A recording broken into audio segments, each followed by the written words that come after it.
And the 15th ranked Missouri Tigers, as you take a look at the lineup by Larissa Anderson, Julia Crenshaw to lead it off. What stands out to you here as a key player to watch for Missouri offense tonight here, Alex? Well, I'm going to stick with the leadoff because Julia Crenshaw is somebody that Coach Anderson said has surprised her the most. Just her buy-in and adjustments that she's seen directly on the field really paying off. But, of course, Eric, you do have your hottest hitter for this Tiger lineup in Stefania Abrascato. And so it's going to be important for her tonight to stay hot, try to come through in some big moments here. Abby Hay at the cleanup spot there. There's an all-SEC performer as well. And they will be facing for UCF. Lena Elkins will get the ball for UCF here momentarily. Should be a fun one. This is the fourth meeting in the last 5 seasons between these two programs. There you see Elkins, number 22, was fantastic in the victory over Illinois on Saturday night. But, of course, these two teams have played here in Orlando in 2021, won by the Tigers 6-5. They played here in 2023 in a game where Missouri won 11-8 in a shootout. And then last year, they played up at Mary Nutter, won by the Tigers 5-1. As you see, Elkins getting the ball from head coach Cindy Ball Malone. She was magnificent in her Knights debut Saturday night against Illinois. And I think one of the things that Lena Elkins did so well, Eric, was she attacked the zone and she just went right at these hitters. And the one thing, too, that's so important on the side of defense is limiting as many back-to-backs as possible and not giving away free outs. And Lena Elkins did a great job in the circle, commanding that, allowing her defense to work behind her. Making her second start, of course, the transfer from Charlotte. Fun matchup. The umpiring crew, pretty good one. William Lopez Pillow with Mike Burwell, a World Series experience ump over at first base. Anthony Small at third base. I've seen Anthony Small ump here for many years over UCF. Wouldn't be a UCF season here in Orlando without an Anthony Small game umpiring. Wondering, I'm sure some of these will be heading over to Clearwater after this. Of course, a busy week for the Knights. This is their first of 7 games this week. They've got coming up Liberty on Wednesday. And then they will be going to Clearwater for the Shriners Classic. Both of these teams are. In fact, Missouri played in Clearwater at the NFCA Leadoff Classic. Their hotels are still there. They drove today from Clearwater to play this game, and then they're going to drive back to Clearwater and get ready for the Shriners Classic. They will be playing on Thursday. UCF will start playing there on Friday. Glad you can join us wherever you are tonight for the marquee game in college softball across the country. Knights, Tigers. Big 12 versus the SEC. And the first pitch. It's a strike, 0-1 the count to Julia Crenshaw, hitting .357 with a home run and 4 RBIs. Coach Anderson telling us she has worked hard on her game, was not satisfied with her production a year ago. As he takes there for a ball, and it's shown so far, off to a really good start. .357, going 5 for 14 with a home run and 4 RBIs in Clearwater. Going to be important for Crenshaw to get the things going here for this Tiger offense. And like you said, Eric, she's going to be a table setter. So just her getting on base and being aggressive on the base path is going to be key. 1-1 is missed. 2-1 the count. 2 balls and a strike to count to Crenshaw. Knights in their all blacks with the white letters. Missouri all whites tonight. 2-1. Elkins falls behind. 3-1 to Crenshaw. There's Larissa Anderson in her 7th season. Just picked up her 350th win of her coaching career on Saturday in the win over Duke. Of course, was a Hofstra head coach prior to Missouri. As Crenshaw hits a base hit into left field. As Kopselneck will play it, a leadoff single for Crenshaw. And a good job lifting the ball. Elkins depends a lot on the drop ball and, of course, a lot of ground ball outs, but Crenshaw ever to lift that one for a hit. And Elkins just not getting that ball inside enough. Crenshaw doing a good job getting her hands extended, taking advantage of a pitch right there over the white. So Crenshaw is at first base for Madison Walker. .294 on the year, 2 homers, 3 RBIs for the sophomore from Kansas. Lions won the first foul.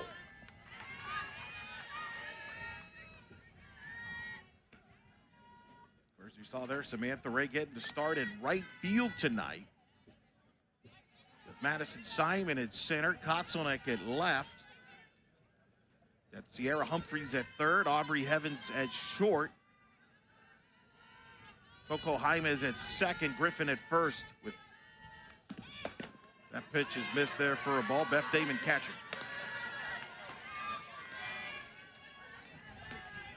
1-1 the count to Walker. Crenshaw picked up a steal over the weekend. She goes there, runner's throw by Damon too high, but backed up on the play by Simon. It's a stolen base for Crenshaw, her second steal. The count now 1-2 to Walker, who swung on the last pitch. That's a great pitch by Lena Elkins, just utilizing the spot down in the zone, but really good base running by Crenshaw, who reads immediately. One, either that off speed, or two, the dirt ball read right out of the hand. It looked low, so that's good base running.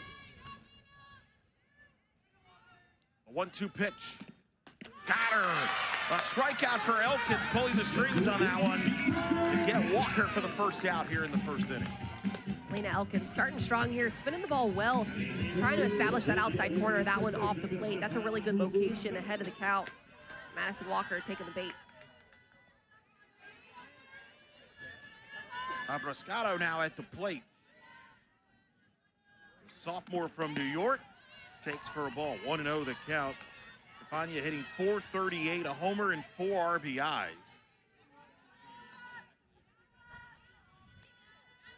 Made the NFCA Leadoff Classic All-Tournament team with her fine play. And the 1-0 is missed there. 2-0 the count. For Stefania, of course, the older sister of Juliana, who played at UConn.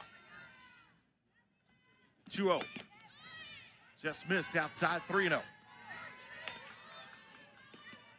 And look at the intensity there in Abrascato's approach, and just one, how relaxed she looks and how dialed in her focus is. You can tell that every pitch, every opportunity that she has in the box here is super intentional. That's outside, and that's a walk, a 4-pitch walk to Abrascato. 2 on, 1 out here in the first inning. With Abby Hay to the plate, the sophomore out of Columbia, Missouri, hometown kid. Was an All-SEC second-team performer a year ago. Off to a .273 start with a homer and 5 RBIs. Was all-region last year, second team. Takes a strike, 0-1 the count. And knowing that you're facing a really good team like Missouri, it's going to be important for this UCF pitching staff here to work various speeds. Lena Elkins working that changeup in really nicely.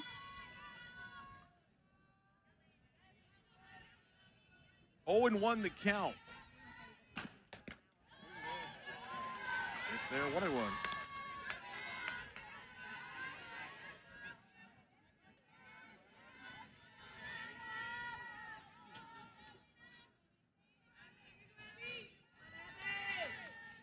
A ball and a strike to count to Hay. Elkins delivers. It's there, away. 2-1 to count. But very disciplined approach by Missouri. Jeff Cottrell, who's over at third base, is the hitting coach, with Bella Norton assisting on the offense. New assistant this year. Former, just came out of recently playing. Had, of course, coached at Virginia. 2-1. Missed high. 3-1. And Damon now having a word with Elkins. There's Jeff Cottrell. You might know her. His daughter, Julia Cottrell, played, but here in his third season, came over a couple of years back from Oklahoma State. Being at third base this year, as Coach Anderson told us, just because he's so familiar with the hitters, being there all the time, just might as well have somebody there that more comfortable. Larissa moving over from third to first base. And I like that move, just trusting your coaching staff and obviously surrounding yourself with some of the brilliant minds of the game. And who spends more time with the hitters than the hitting coach? And the 3-1 is fouled off, and the count is full. 3 balls, 2 strikes.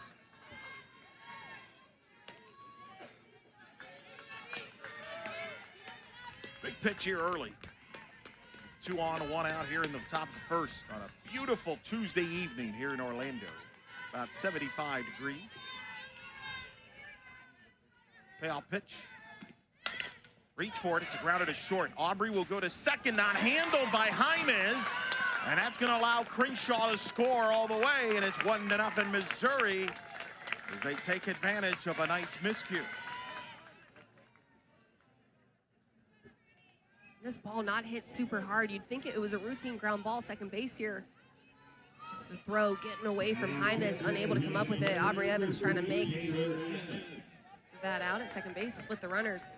That's a tough play, but you got to make sure of one. You can't rush the throw, can't rush the catch. Jaimez, it looked like she was maybe a split second late as well, which causes a bit of panic. See how they score that, but Taylor Ebbs, the DP now to step in. Senior swings and misses. It's down in the count 0-1. It is officially a throwing error on Aubrey Evans, the ruling there.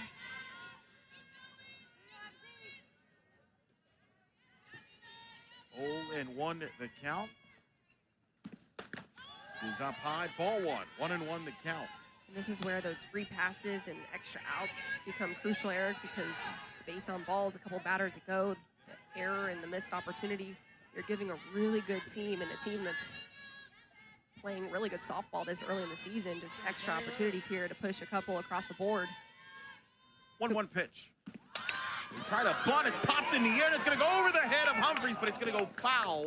A fortunate bounce for the Knights, as that one goes over the head of Humphreys, who was charging in, but the ball went foul. Otherwise that would have been a hit, as they try to get the runner in from third. Now the count is 1-2.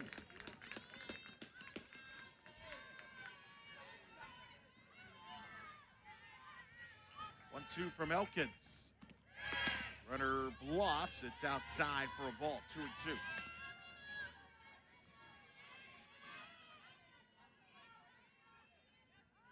Taylor Ebbs.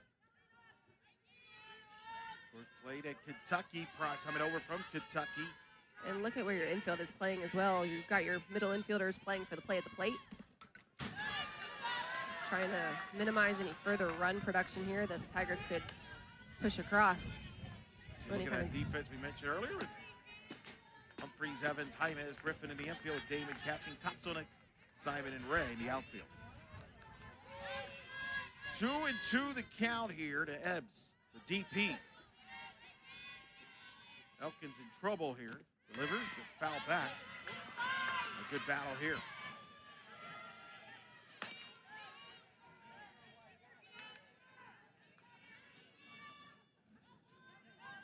Two balls and 2 strikes the count.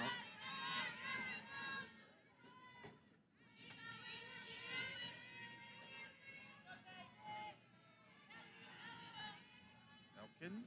It's a slow grounder to Jaimez, who's going to come home. The throw is not in time. The tag wasn't in time. The run scores, and it's 2-0 Missouri as Abrascatos comes in to score. And it's a 2-run first for the Tigers.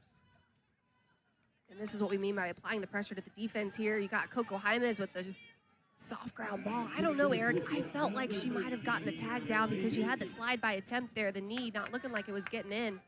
That's a bang-bang play. Look, you see that corner right there? Oh, man, that's close. You got Damon as well, just giving her, the back half of the plate like she's owed, but I don't know about that one. That was bang-bang. It was close. Do you think that would have been overturned? There is replay here tonight.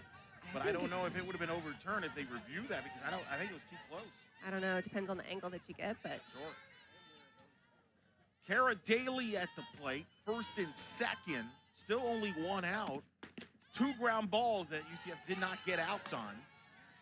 Maybe perhaps better off going to first and trade the run for the out. Nonetheless, a 2-run lead for the Tigers here in the first inning.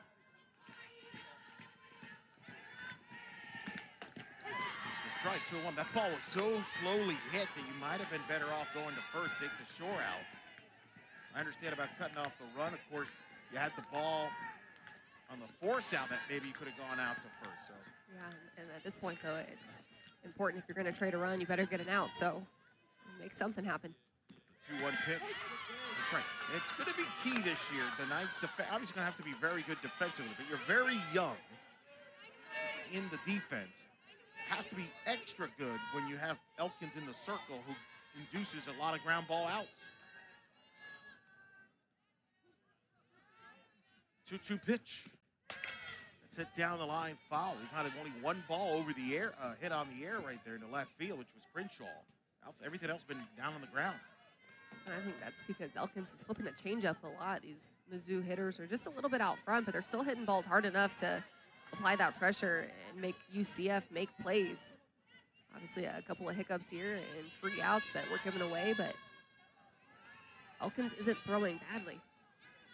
No, again, a couple of defensive plays, if they're made, she's probably out of this inning unscathed. Instead, she's in a full count here. 3-2 to count to Daly, who's starting at shortstop this season after having started at third base. The senior out of Jefferson City, Missouri. Lines one foul. Of course, Kara Daly taking over for Jenna Laird. It was a Gold Glove caliber winning shortstop for the Tigers. Kind of strange for Missouri fans, I'm sure, not to see Jenna Laird at short. Graduated one of the great shortstops. Missouri last year, a win away from the World Series, losing a dramatic super regional at Duke, where Game 3 went extra innings. Tigers have been one win away from the World Series last couple of years. Here's a high fly ball to left. It's hooking, but it's hooking and stays fair, and it's gone. A home run by Kara Daly, and the Tigers offense comes out rolling here in the first.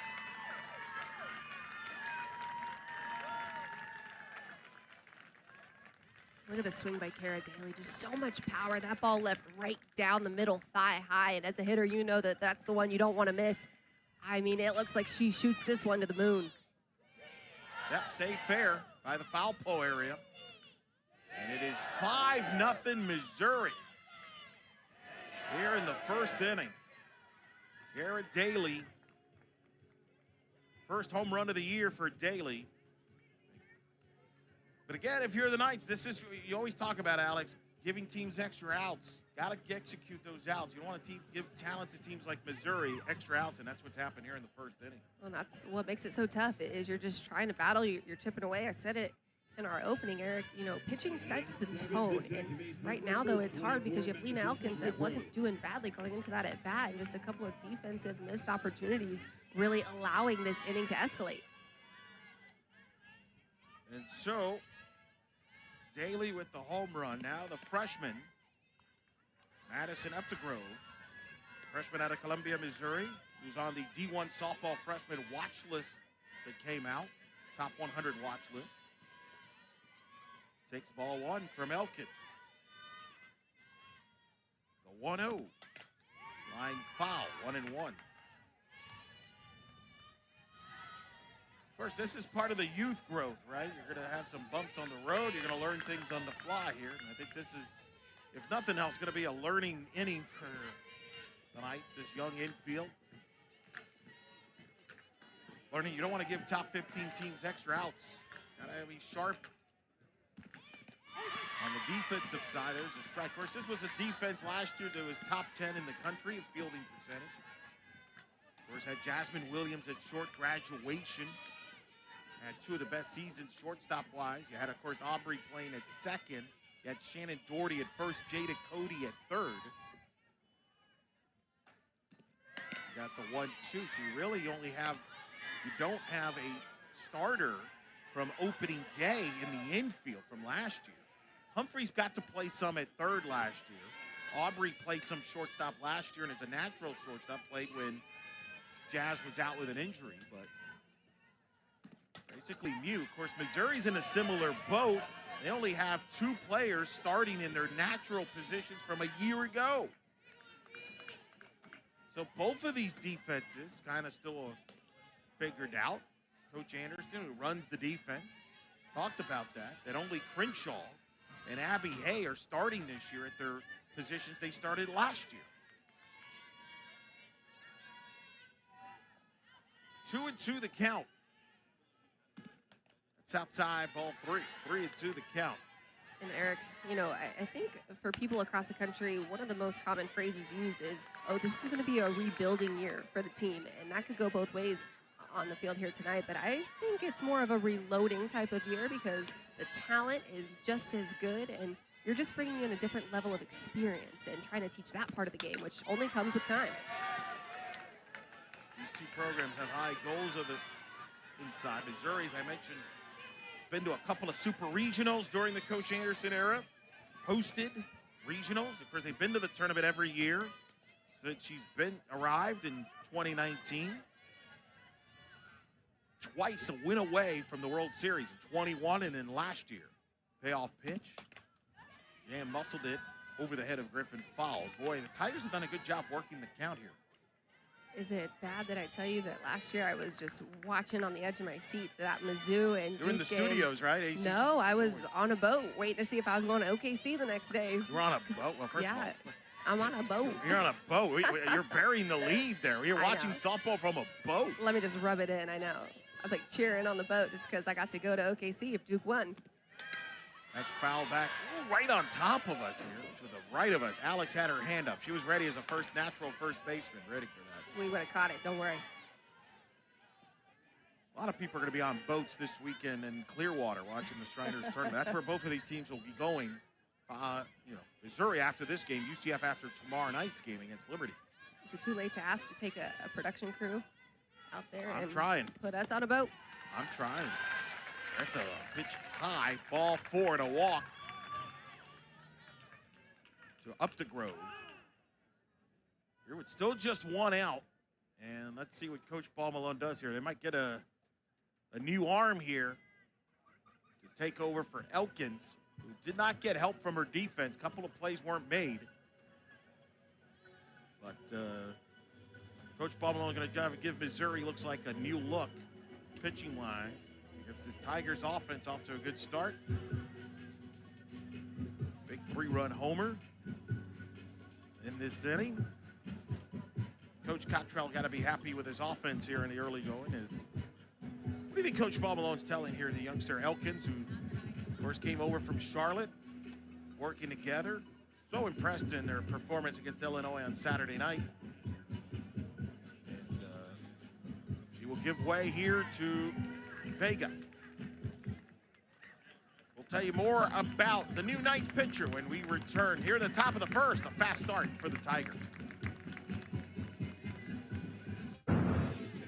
Welcome back. Redshirt freshman Isabella Vega taking the ball for the Knights, making her third appearance of the season. Of course, started opening day against Cal State Bakersfield, throwing a 5-inning shutout. She gets the ball here. And interesting move for Coach Paul Malone, bringing Vega in, and nobody better time for a young redshirt freshman to learn than moments like this, down 5-0, and looking to minimize any further damage here. First pitch, low, ball 1-0 the count. So the number 8 hitter, Maya Dodge, senior from Iowa. Was an all-region performer a couple of years ago when she was a member of Northern Iowa, was a Missouri Valley Conference Player of the Year, transferred over last year to Missouri. They're in her second year with the Tigers. Swings and misses there, foul tipped. The count is 1-1. One of the things that Vega did so well in that appearance that we saw from her last week in Eric was really just attack the zone, and she tried not to waste a lot of pitches, went right at these hitters. Checked her foul tip that run, or fouled it off as she was trying to hold her swing, I should say. And it's 1-2. You mentioned to me in the pregame you thought about, well, wondered if Vega would get the call here tonight after we had not seen her since opening day. 1-2. She came in later that night on opening day and pitched in relief against Georgia. But you said it best. We stopped trying to figure out what Coach Paul Malone was going to do. I told you. It's always unpredictable. She's keeping us all on our toes. 2-2. Missed there, 3-2. What do they say? You don't got to get ready if you stay ready. But, man, we're ready all the time for whatever's going to happen with Ready. this UCF lineup. Be ready. 3 balls, 2 strikes to count. Strike 3 looking, frozen. As Vega gets the strikeout to get Dodge for the second out of the inning. Isabella Vega doing a great job coming in, just attacking the zone. I love that location on the inside corner off the plate a little bit. Just absolutely freezes Dodge. That's how you come in and shake things up a little bit. Claire Cahalan now at the plate, swings and misses. The count is 0-1 to Cahalan. Had a great week in Clearwater, 4 for 11 with 2 triples. Coach Anderson pleasantly surprised with Cahalan. Came in as a slap hitter only, but has really expanded her game offensively. It's here with 1 on, 2 outs. Vega just trying to get the Knights out of this inning.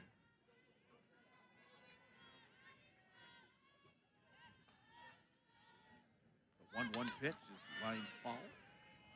Foul back, and the count is 1-2. Busy night on campus. In about a half hour across the street from us, UCF men's basketball hosting top 10 Iowa State. Big one there. Rich Hollenberg and B.J. Taylor on the call on ESPN+. That's fouled back. It's going to be busy the next 2 days. UCF will host Liberty here tomorrow. 5 Eastern is the start time for the Liberty game tomorrow. Women's basketball home tomorrow night. 1-2 pitch. Halen takes ball 2, 2-2 to count. And of course, this weekend college baseball gets going, Alex. UCF will open year 2 in the Rich Wallace era. They'll host Siena for a 3-game series. 2-2. Halen taps it foul. Big expectations in the state of Florida, with Florida State coming off a World Series year. Link Jarrett, where Rich Wallace was an assistant under prior to coming to UCF.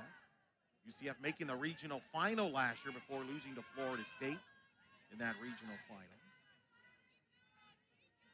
I know you're getting the baseball stuff around your gear ready when you call some baseball later this year. 2-2 is high 3-2. It's the best time of year. You got baseball starting, softball going on. Couldn't ask for anything better. I did calculate the amount of time we were here this past weekend. It was just over 50 hours.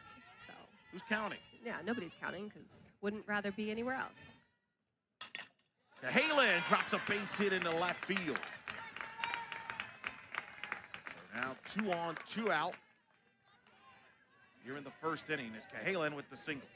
Cahalan doing a good job down in the lineup. You gotta love it when you've got the 9-hole hitter hitting over 360. That's really good stuff. Just somebody that continues to find a way on base. And Coach Anderson said it best that she has really impressed her just because she finds different ways to get on. She's somebody that used to just come in as a slapper, but has really elevated her game. Now showing some power. Crenshaw hitting here as the Tigers hit around here in the first inning. Crenshaw started this inning with a single to left.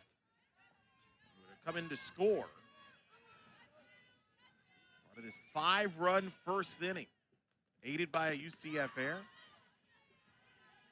Vega falling behind 2-0. The unfortunate part, too, of just the domino effect, because you had 4 free passes this inning of missed opportunities between errors and walks. Just different Missouri base runners reaching base. Not really earning their way on. Churro's in there for a strike. It's 2-1. It's going to be interesting how the Knights use their pitching staff here this week. You got a game tomorrow night against Liberty, who's ranked in the top 25 in the D1 softball poll. The poll that, pays attention to what's going on the field, unlike other polls. And then you go to Clearwater to play 5 more games. So it'll be fascinating to see how the arms are used on each night. 2-2 pitch coming from Vega. Crenshaw fouls it off. Yeah, Eric, how about that scheduling for this week? I mean, talk about us It's like a Major League Baseball schedule. Yeah, this is the first of 4 ranked teams UCF will play in the D1 softball poll. They got Missouri, you got Liberty, who's ranked 24th in the D1 softball poll. You got Florida State and Texas A&M, both, depending where you look at, top 10 in the country later this weekend in Clearwater. Of course, the FSU game is the Sunday night ESPN game, 8 o'clock, linear television. Oh, I'm ready. I'm going to call it the Alex Powers Bowl. We're going to hang out and watch the game. What are you going to do? Yeah, let's do it. Another Super Bowl party, but softball edition. Hopefully it's more competitive than the Super Bowl. Right. 2-2 pitch. Jammed their muscles and into short as Evans is there to make the catch and retire the side. But Missouri gets 5 runs on 3 hits, aided by a Knights error. Knights will come to the plate, down 5. Welcome back. Bottom of the first. Knights will have Samantha Ray to lead it off, followed by Sierra Humphreys batting second. Stormy Kotzelnick batting third. Ashley Griffin at cleanup. Easy Mertez at batting fifth. Beth Damon, Coco Hymas, followed by, as well as Aubrey Evans and Madison Simon batting ninth for the Knights. Going up against Sierra Harrison. Delivers, takes ball 1 to the junior. Harrison 2-0 with a 1.75 ERA. 12 innings pitched, 7 strikeouts, 3 walks for Harrison. Harrison coming into this game today, and somebody that can really throw the rise ball well, but also all 4 zones, super effective, attacking the zone. And it's going to be important for these UCF hitters to be aggressive, but also really smart in the box. And I say smart with a little bit of emphasis because they're down 5 runs. So you've got to be selective and really force Harrison to throw some strikes. 2 balls and no strikes the count to Samantha Ray. Takes the strike. Ray went 7 for 15 in the tournament, Black and Gold Classic, hitting .467 and made a top 10 Sports Center play, number 6, for her incredible catch in foul territory in the JMU win on Sunday. 2-1. Ball 3. It was last year where Harrison and the Tigers beat the Knights in Mary Nutter. Harrison pitched in relief in this field in the 2023 game that it was hard to find out. It was an 11-8 shootout that you and I called back then. And Ray draws a walk here to start the first. See how the Knights respond. This is their largest deficit so far in the early young season for this young UCF team led by head coach Cindy Ball Malone. We'll have her star third baseman Sierra Humphreys to the plate. Humphreys 7 for 17 so far in the season. No homers, 6 RBIs, 4 doubles in her first 6 games for the sophomore from Salinas, California. Takes ball 1-0 the count. Actually, it's Ray who's from Salinas, California. Sierra's from Corona. Big rivalry travel ball teams. Both Ray and Humphreys played against each other, so I want to make sure I get the cities right there. They joked about that when I talked to them earlier this year. That's a throwback to first. They were talking to them on Big 12 Media Week. They were played on rival travel ball teams. But, of course, both coming together. Part of the highest ranked freshman class in program history to date. 16th they were ranked. The class that Humphreys and Ray were a part of. And you can see why they were ranked so high. Highly talented players coming out of high school and travel ball.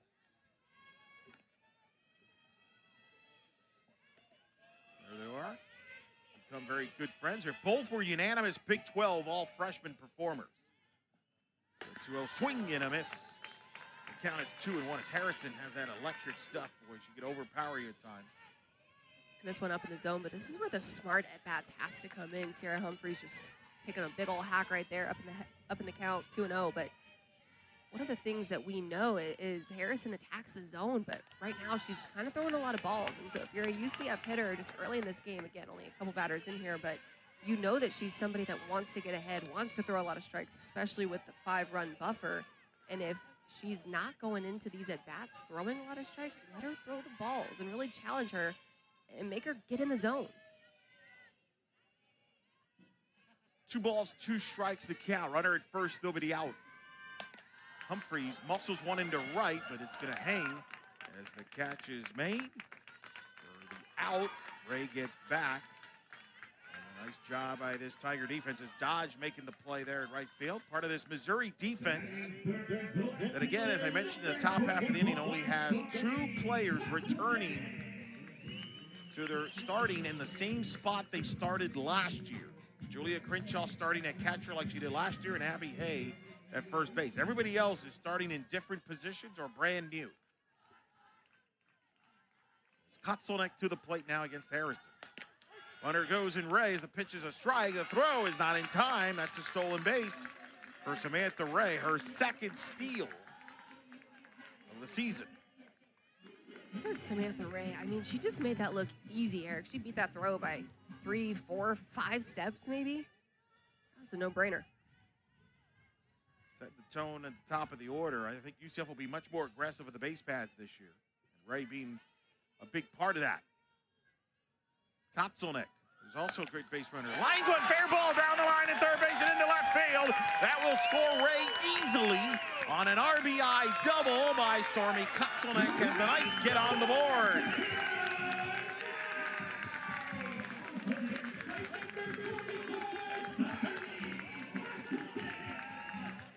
Look at how Stormy Kotzelnick is going to keep her hands inside this pitch, drive the ball down the left field line beautifully. I mean, you couldn't write it up any better than that. Easy double, easily scoring Samantha Ray, and just slowly chipping away, run by run, and at bat by at bat. That's some really good hitting.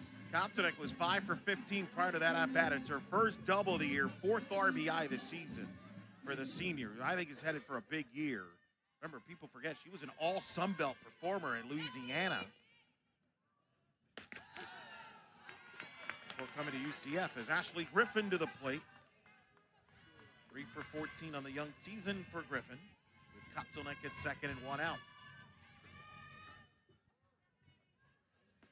Harrison delivers. That's low for a ball.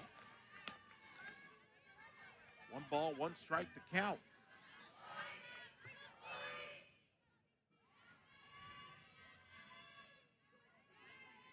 Normal defense for this Tigers defense. Normal depth, I should say. It's a strike, and it's 1-2. Crenshaw behind the plate catching Harrison. You've got Abby Hay at first. Up to Grove, the freshman at second base. Kara Daly at short. With Walker at third. Of course, Walker started at first last year. That pitch fouled off. You got Abrascato at left. Maya Dodge at right field. With Claire Halen starting at center. Halen also can play left. There's that Tiger defense. A lot of different moving pieces there. 1-2 is missed high, 2-2.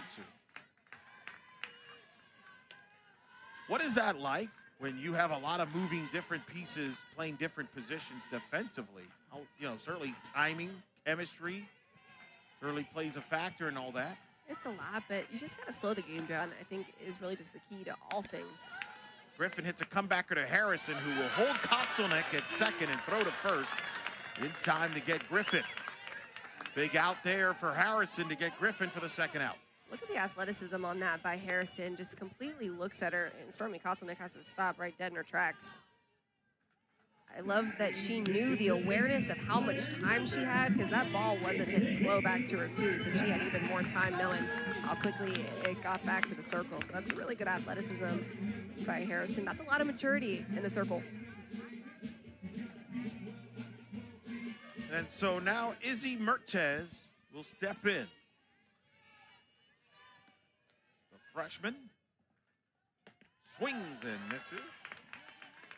Mertez had a big Sunday in the win over JMU, drove in the game-winning run in the 6th inning. 5 for 15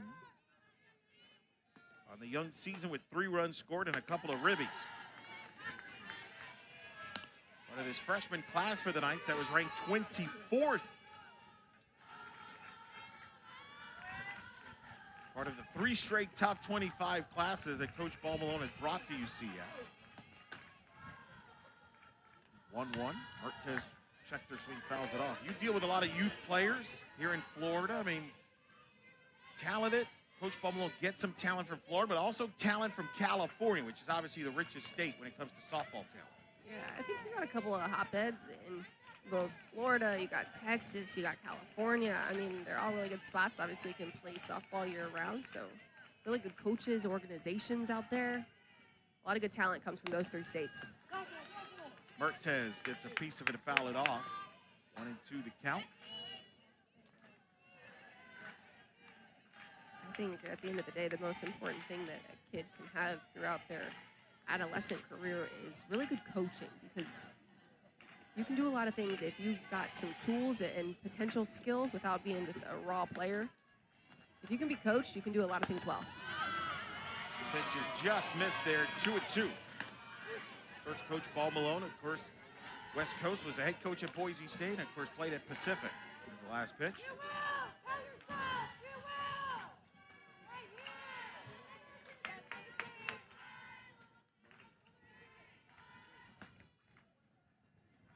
The 2-2 just missed again. Harrison kind of flirting with that corner. They're just not getting the call, and it's full. I like it. Good pitchers try to establish that zone there and see what they're able to get. That one just painted on the outside corner. A little down, I think, as well. It's borderline kneecaps, maybe even the slightest bit lower. But really good pitchers can pinpoint that location over and over and just try to get a little bit closer each time. Mertez hits a fly ball to center, but playable as Cahalan is under it, makes the catch to retire the side. Knights get a run on a hit, strand 1. We're through 1 here in Orlando, Missouri with a 5-1 lead.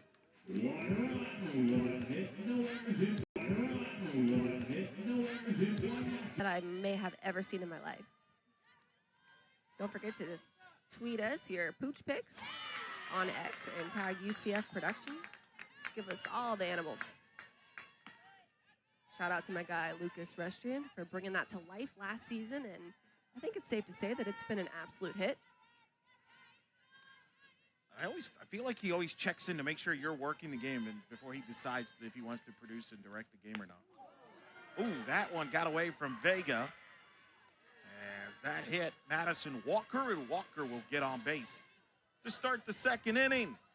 We saw a lot of hit-by pitches this past weekend, too. Pitchers just really trying to establish that inside corner off the plate because, you know, Eric, if you don't get it off the plate, you run the risk of leaving it fat and down the middle. So that ball just getting away from Vega.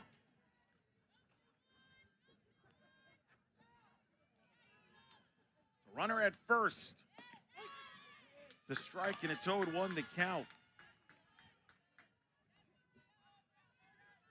Stefania Abrascato walked back in the 1st inning. Missouri scored 5 runs. Vega delivers. That's a high fly ball to left.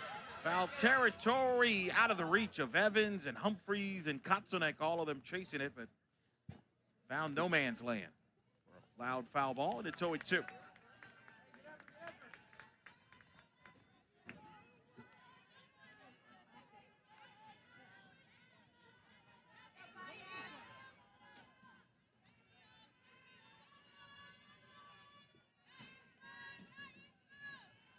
The 0-2 pitch outside for a ball. 1-2 the count.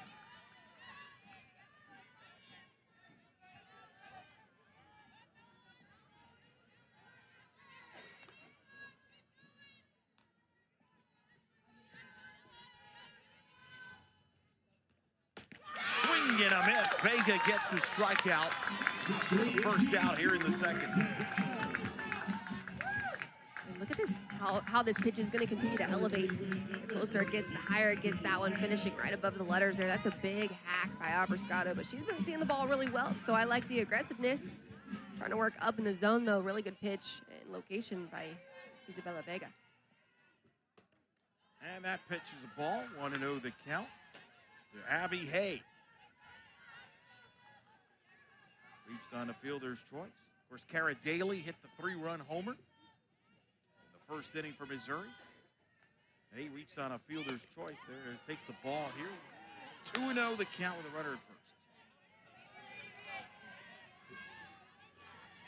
We talked about Sierra Harris in the last inning trying to paint that outside corner off the plate and just slowly moving it just around a little bit to see what kind of call she could get from the umpire. That is up the middle and through. Base hit. It's 2 on, 1 out. Here in the 2nd is a single for Abby Hay. Abby Hay, that's not a bad pitch down in the zone at the shins, but Abby Hay does a good job just dropping barrel, taking her hands right through that pitch, hitting it right back where it's coming from. That's what we're going to see, too, from Vega is just kind of similar to Harrison working outside. Vega's going to continue to work up in the zone and see what she can get these hitters to swing at and adjust pitch to pitch. That's a ball. 1-0 the count. To Taylor Ebbs. Got 2 on, 1 out.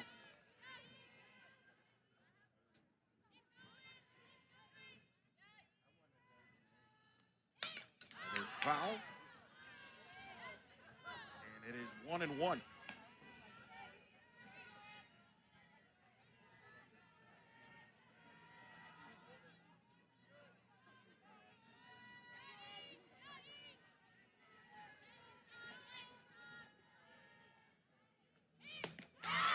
Get a miss. Vega, you can see the play, how hard she throws right here. Absolutely, just swinging right through that pitch. Those are some big hacks, too. Ebbs, I mean, she's selling out for that pitch up in the zone. 1-2 is high, 2-2. And it's a tough combination when you've got a pitcher that has good velo. Vega going to live in the mid to upper 60s. And with that upward spin, man, it's hard to keep your barrel down through the pitches. 2-2 pitch. Foul back.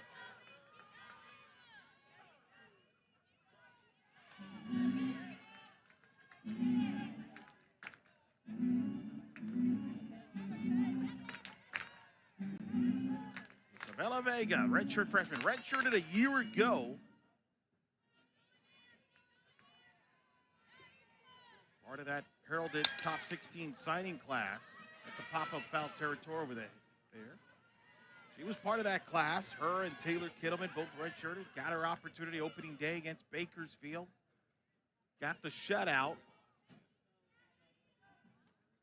Then came in relief against Georgia, getting the chance here with the ball. With a count of 2 balls and 2 strikes here. Trying to keep the Knights in it here early. Hit with a couple of punches here. This Tigers talented team. Let's foul back. It's Taylor Ebbs. Fighting pitches off. Boy, Missouri's done a nice job fighting pitches off, working the UCF pitchers here. They're battling it, and it's that no quit mentality.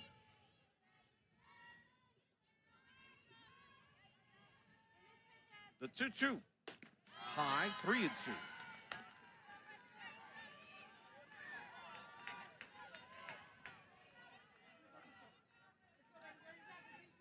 The second SEC team UCF seen this year. Of course, opening night they played Georgia. Georgia with a 4-0 win in that game. 3-2, foul tip there. First they'll see Texas A&M and Auburn. That'll be on Friday in Clearwater. Of course, they'll have a home-and-home later this year with the #1 ranked Florida Gators. Payoff pitch. Sliced foul. So a heavy dosage of SEC teams, but that's how Coach Bob Malone always schedules. Difficult. No better time to test it than now. I like that. I feel like there's, 2 approaches here. You can either kind of schedule light early in the season, knowing that you're going to run through the gauntlet in your conference, or you just go balls to the wall from the very first game, and I'd rather do the latter, so shout out Coach Bob Malone, getting it done. That's a strikeout by Vega. Throw to first, runner gets back, but a big strikeout for Vega for the second out here in the second inning.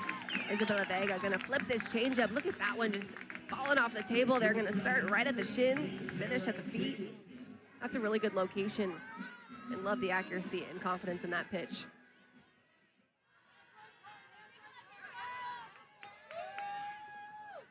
Down with 2 outs. Kara Daly, Kara Daly with a 3-run homer back in the first that stayed fair in left field there by the foul pole area.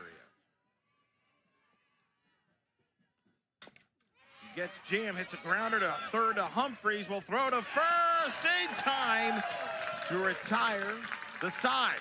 Nice job by Humphreys defensively. take us to the bottom of the second. Missouri still up 5-1.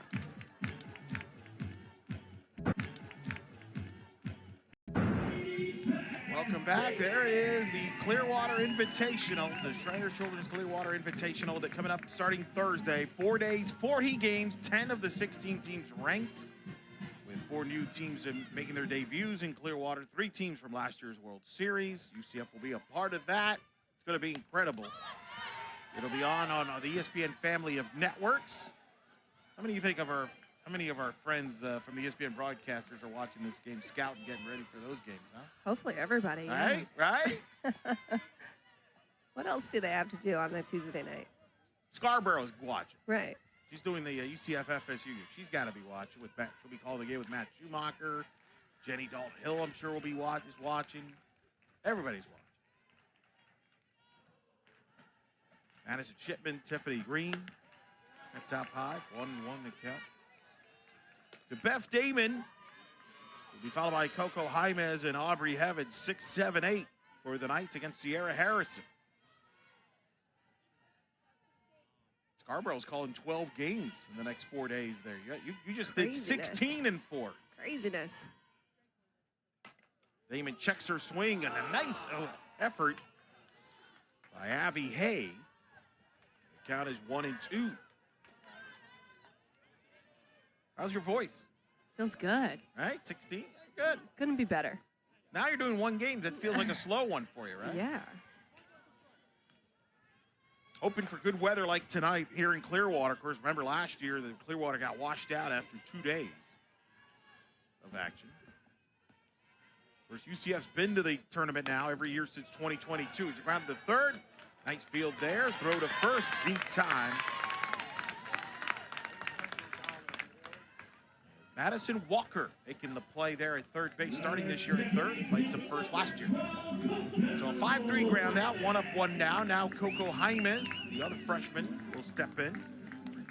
Karen Johns is definitely watching stats. She's going to be working like every game, it feels like, over there in Clearwater. Every time I go, I'm like, hey, I want to say hi to you, and I never see her. She's up there in that set-up broadcast stuff they have up there in Clearwater. Crazy. Craziness. It's the NCAA softball stats queen. Yes. Oh, good title. NCAA stats queen. I like that. I have to pass that along to her. No balls and 1 strike to count to Coco Jaimez. Fouled off. Got Mallon, Smith, and Mendoza also. They'll be doing some of the Missouri games. Of course, they're doing all these conference calls during the week. So, getting ready for it. We'll get going on Thursday. Looking forward to it as always. Check their broadcast schedules. Games on ESPN Plus, ACC Network, SEC Network, ESPN2, ESPNU, ESPN. Ninth game against the Knowles. Again, worth noting, Sunday night around 8 o'clock.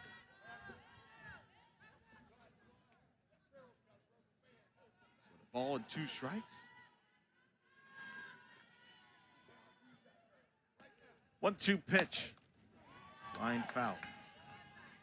Of course, I wonder how many of them are watching, but like in travel. Like they're probably traveling to Clearwater as we speak. Tonight's a Tuesday.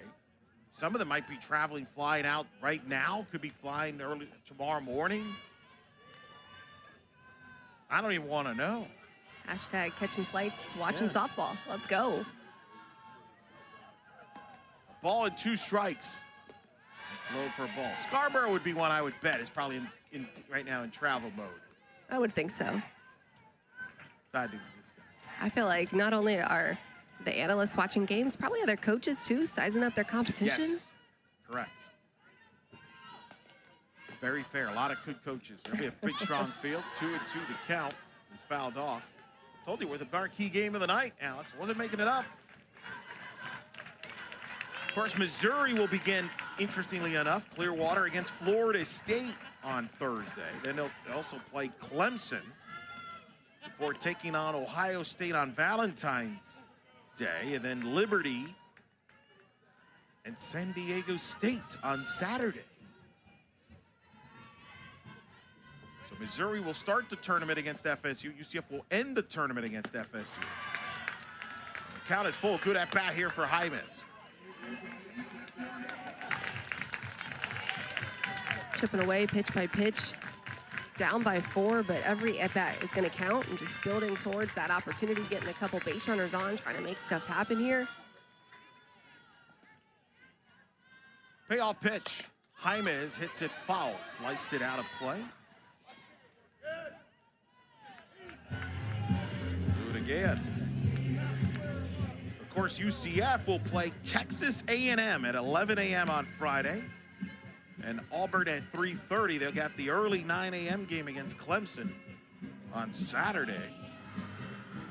And then on Sunday, Ohio State at 1. And then, of course, the aforementioned Florida State game at 8 o'clock Sunday night. That'll be the 40th and final game. Payoff pitch from Harrison to Jaimez. It's grounded to second. Fielded cleanly there. They can throw to first in time to record the out. As the young freshman Updegrove making the play there. 4-3 ground out for the second out.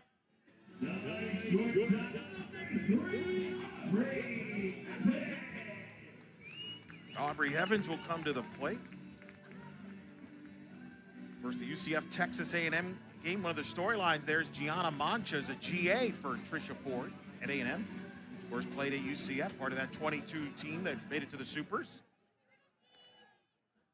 I like to think that'll get brought up in the broadcast at some point. I would hope so. Popped up foul territory, room there, and the catch is made by Hay. And a 1-2-3 inning for Harrison and the Tigers here in the second. We are through 2 here on this Tuesday night in Orlando. For the camera being a good little boy, I think he was actually straight up cheesing, Eric. Really? Yeah, that's what we call that. Look at that. Oh my goodness. I think I can see all his teeth. First of all, they're so straight. Those canines, I mean, phenomenal. He must get his teeth brushed a lot.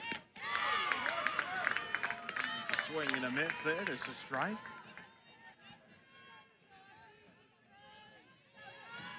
Should we explain to maybe some of our friends, the ESPN and then the coaches that are watching this game about the Pooch Pick segment, that you are a Pooch expert, analyst? I'm a Pooch connoisseur. I got to be careful how I say that because it could come out wrong, but here we go. Send all your Pooch picks. We love all of our furry friends, and you can tweet them at UCF Production. And we feature all pooches. We don't discriminate. It's not just dogs, even though dogs are where it really falls under the category of a pooch. There's a swing and a miss. Vega opens up third inning with a strikeout for the first out of the inning, getting up to Grove. Isabella Vega doing a great job working that up pitch in the zone. I love it. That one well out of the zone. And she's been doing really well coming into this game in some high-pressure moments. Trying to keep a really good Mizzou offense at bay here. Looking solid. Maya Dodge at the plate takes ball 1. You're right. She's come in well here in relief. And that's always the thing about these early games, right? I mean, everybody, obviously the scoreboard, you got to win and lose. That's the most important. But this is valuable experience that Vega's getting each pitch that she's throwing. She muscles one in there. That's going to drop in for a hit. Maya Dodge showing the strength that she has with a 1-out single to center. And Dodge is going to fist this one. That one up inside, not a bad pitch. Up in the zone too, but just a little too close for comfort there. But Dodge doing a good job. Good hand-eye coordination. Just trying to work back up the middle. We'll take that. It's a line drive in the books. So Dodge, boy, if they get her going, she could be a key and part of this Tiger offense. It's an offense that Coach Anderson told us they don't expect one player to carry this offense, that everybody's got to do it as a unit. Remember, they lost so much production with that, certainly with Jenna Laird, Alex Hunold, Gallagher. That really carried their offense last year. Especially Hunold was amazing. There's a grounder to the right side. A flip from Jaimez to first in time to get the out and get Callahan for the second out of the inning. Coco Jaimez doing a good job here, just working on that glove side. Nice little easy flip because we know how much speed Cahalan has down the line. Some good defense, but you're doing something right when you've got your 9-hole hitter hitting just over 400. And like you mentioned, Eric, it's going to be crucial to get Dodge going because this is a really talented Missouri lineup. Total team runs has been the common theme here. Pitch is fouled off. Of course, Missouri started their season with a 9-1 run rule victory over Marshall. Beat Northwestern 3-0, then beat Duke 10-3.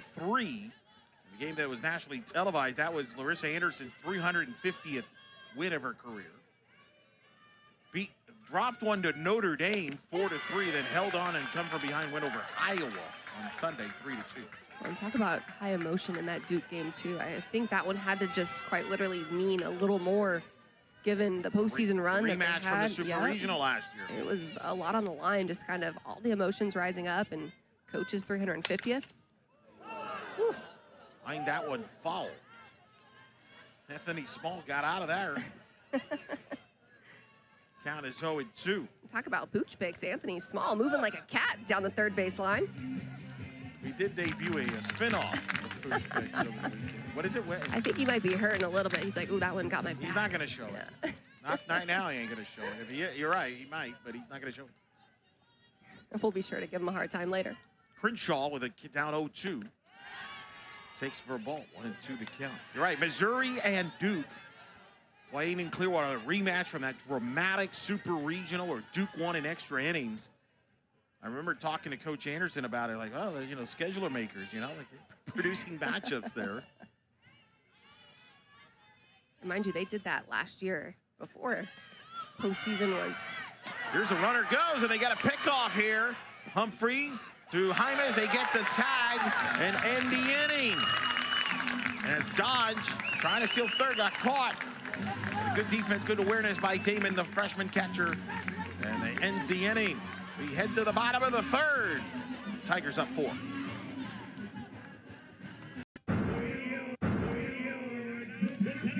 Welcome back. Bottom of the third on this Tuesday evening in Orlando. It's the number 15 ranked Missouri Tigers, UCF Knights. Eric Lopez alongside two-time All-American Alex Powers. Knights will have Madison Simon to lead it off, followed by Samantha Ray and Sierra Humphreys. 9-1-2 to hit against Harrison. Simon lines it to third, but Walker was there to make the catch. One pitch, one out here in the third. Walker at the hot corner. That ball was hit sharp, and she just didn't even flinch. Looking like she belongs there. That's a really good play. Walker played first last year, getting the changing positions to third. Now back to the top of the order. Samantha Ray to the plate. Would you have flinched on that ball? Absolutely. Yeah, me too. She did not, though. That's why she's at third. The hot corner, as they call it. Yeah, they do. So Ray now will step in, walked in the first and scored on the Kotzelnick double for the sophomore from Salinas, California. The 1-0 pitch is fouled off down to the left side.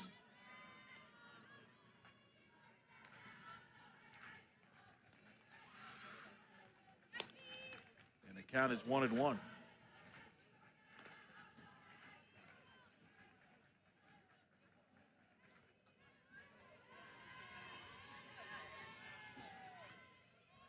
Harrison on the 1-1 pitch.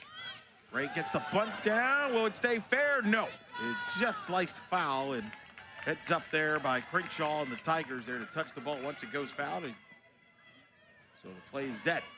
So the count is 1-2. And Samantha Ray gonna go the first couple pitches of her at bat, gonna try to swing away and showcase some power, then gonna go to the short game. But this is why she's really that multifaceted threat. She can go deep, she can go short, and allow her speed to really help her out. 1-2. High, 2-2. 2 balls, 2 strikes to count to Samantha Ray. Ray, as they call her. And take a look at your infield here. They know that she's got speed down the line, so you've got your middle infield playing in the baseline. Your corners, especially third base, playing well in front of the back. Ray hits away, fouls it off. We saw this field playing pretty hard this past weekend, Eric. A lot of balls that were hit firm on the ground, but bouncing over the head of infielders here. So also trying to keep that in mind as well. Looks like it might be a little softer too, given that it's a night game, only one game on the day, as opposed to the several that we had. Ray muscles one into right. That's going to drop for a hit. Samantha Ray with a one-out single. Gets on base for the second time tonight here for UCF. Samantha Ray just getting fisted on this, but doing a good job, just hustling it out. Look at how she's going to round the bag, too. The play's right in front of her. I love how she's going to round and keep her chest open to right field. Good base running. And somebody that just competes in the box. And has the dance moves as well. She definitely does. So she gets on now with Humphreys at the plate. First pitch to Humphreys, fouls it back. Of course, Sierra Humphreys' older sister, KK Humphreys, played at Oregon the last few years. Now at GA, I believe, at Cal Baptist. And of course, her mom, Krista, a three-time national champion at Arizona, was teammates with Jenny Dalton-Hill, part of those great Mike Kendrea teams. Humphrey swings away and fouls it off. So good pedigree in the family there. Softball, of course. Sierra was coached by her mom. In fact, her mom taught her to move to third base because she had to move to third base. She was originally going to play in the middle infield, but when Jenny Dalton-Hill committed, kind of moved them over. Sierra wearing the same number that Krista wore at Arizona. Of course, UCF will play at Arizona this year. There's a grounded to second. They go to second, not handled. Safe, everybody is safe. Tigers not able to get the force out there. With Updegrove flipping it over to Daly, couldn't handle it. And it's 2 on, 1 out here for the Knights in the third. Sierra Humphreys going to hit this ball pretty firm to second base here, but Updegrove, watching how she's going to throw this. She doesn't get her feet or body opened all the way to make that throw, so she's going to kind of short arm it there. And then you've got Daly cutting across the bag. Also moving fast. Again, it's so important when we're trying to turn this double play to get the first out before we even think about out number 2. And allowing the game to kind of speed up on them there. Just simple mistakes, but that's typically what they are. And let's see how they bounce back. So now Kotzelnick will step in here with 2 on, 1 out. Kotzelnick would double down the line in the third base into left field back in the first inning. The senior steps in here with 1 out in the third against Harrison. Kotzelnick lines one to right, foul. And the count is 0-1. Of course, this is a matchup of 2 programs that are ranked in the top 20 in this decade in wins in college softball. Larissa Anderson's going to come out here, make sure we kind of regroup here a little bit. Both of these programs came into the season with 182 wins this decade. Currently, UCF's at 187, and Missouri 186. It's around 16 to 20 range as far as top 20 programs this decade. You want to take a guess, the top 2 programs, winningest programs? Oof. I don't know. You're putting me on the spot. I'm going to guess Oklahoma is Very one. good. See, that's not that hard. I'm not trying to be complicated here. Number 1, you want to know number 2? Is it? I'd love to guess Florida State. Very good. Okay. See, we're all worried. Pat on the back. Giving myself a pat on the back here. I was trying to stump you. Man, you are just the numbers guy. You got Karen Johns, the NCAA softball stats queen, and then Elo is the NCAA softball encyclopedia. Ooh, that hits Kotzelnick in the back. And all of a sudden, we got bases loaded and 1 out here in the third. Not much Stormy Kotzelnick can do. They're going to take that one right off the cheek. She's got a little cushion back there, so. That's why I'm glad you're here. Yeah, that's the analysis right there. I mean, not much you can say or do about that one. That was just peppered. It's hard to move out of the way on those 2 because your first instinct is to just turn your back, and then next thing you know, sometimes they're too far in, you can't even budge. All right, big spot here for Griffin. Bases loaded, 1 out in the third inning. Ray at third, Humphreys at second, and now Kotzelnick at first for Griffin. He takes the strike from Harrison, 0-1 the count. The good news for Harrison and the Tigers in that scenario is that by putting Kotzelnick on, you've got a force out at every base. But I don't think that was the intention there. That just got away from it. The 0-1. Griffin slices it foul and now is down in the count 0-2 to Ashley Griffin. If you're looking at the game as a whole here, you still see that Missouri has this 4-run lead, but if you're looking at the game in depth like we do, Eric, you see that you've got a hitter in the box that could tie this thing up and actually put him one ahead. Or no, tie it up. I'm sorry, that's my bad math. That's my girl math here. I just got a little excited, but nonetheless, you got the right people in the box trying to get a big swing. Griffin takes ball 1. What's the approach, though, as a hitter here with the bases loaded? Now down 2 strikes. I mean, you're just sitting. So you got to sit hard and adjust anything else. You're trying to just slow everything down. You can't make up your mind before the pitch is thrown. You're staying aggressive with that good self-talk, and you're just trying to be mindful pitch to pitch. 1-2 pitch from Harrison. Low, ball 2 to Griffin, one of the 2 remaining Knight players currently on the roster. They were part of that 2022 team that won 49 games, hosted and won the Orlando Regional. Caitlin Felton the other.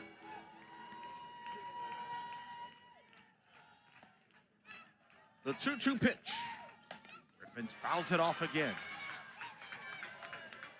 Really good mindfulness here from Griffin.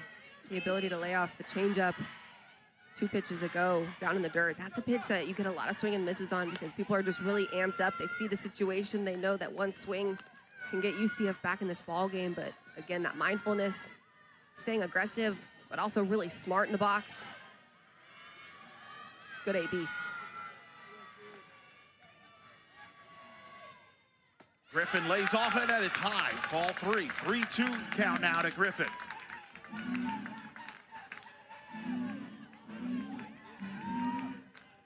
Big moment here in this ball game. Missouri scored 5 in the first, highlighted by the 3-run homer by Kara Daly. Knights got 1 in the bottom of the first. Now threatening here, bases loaded and 1 out with a 3-2 count. Harrison against Griffin. And she gets her. She dials it up, and Harrison gets Griffin for a big strikeout for the second out of the inning. Such a hard pitch to lay off of here. You are in attack mode knowing that she's got to come right at you, but Harrison working up and out of the zone there. That's a great pitcher's pitch, and Eric, if Griffin doesn't swing at that, that's ball 4, walking in a run. So again, that's where the mindfulness of the aggression and just that smart base to base and at bat to at bat, pitch to pitch mindset is going to be crucial. Now you're putting the bat in the hands for a young gun, looking to get the job done.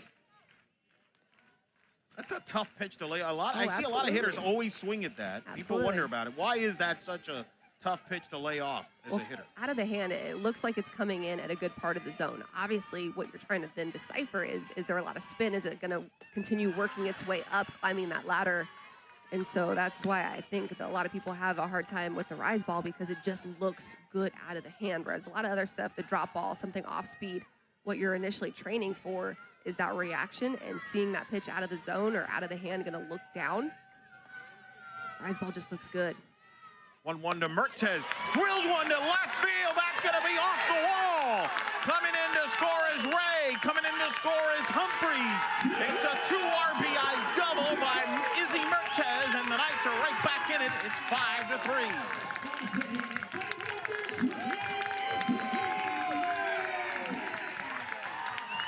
Freshman Izzy Mertez getting her swing off here. That pitch left over the middle of the zone. She's going to drive that barrel. Look at how she's able to get her hands around that pitch, driving it deep to the left field wall. Really good clutch hitting for the young freshman.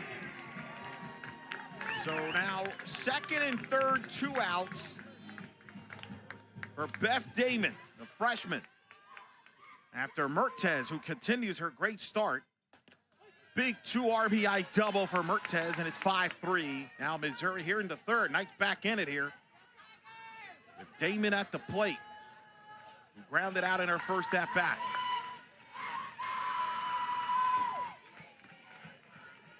The 0-1 from Harrison is outside for a ball. And it's 1-1 the count to Damon.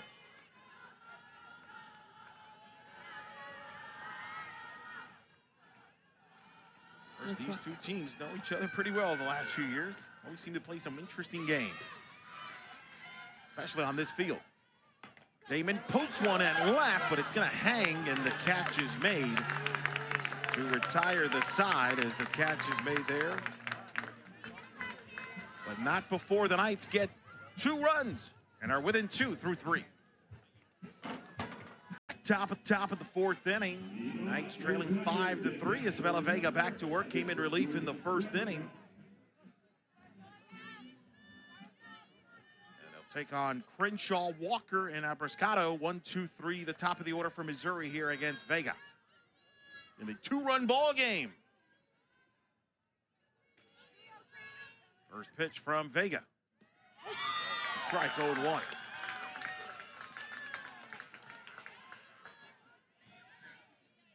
Vega's offense doing a good job putting up a little support there behind her, trying to lessen the lead that Missouri currently holds and getting her back into fighting distance and arm's reach, Eric.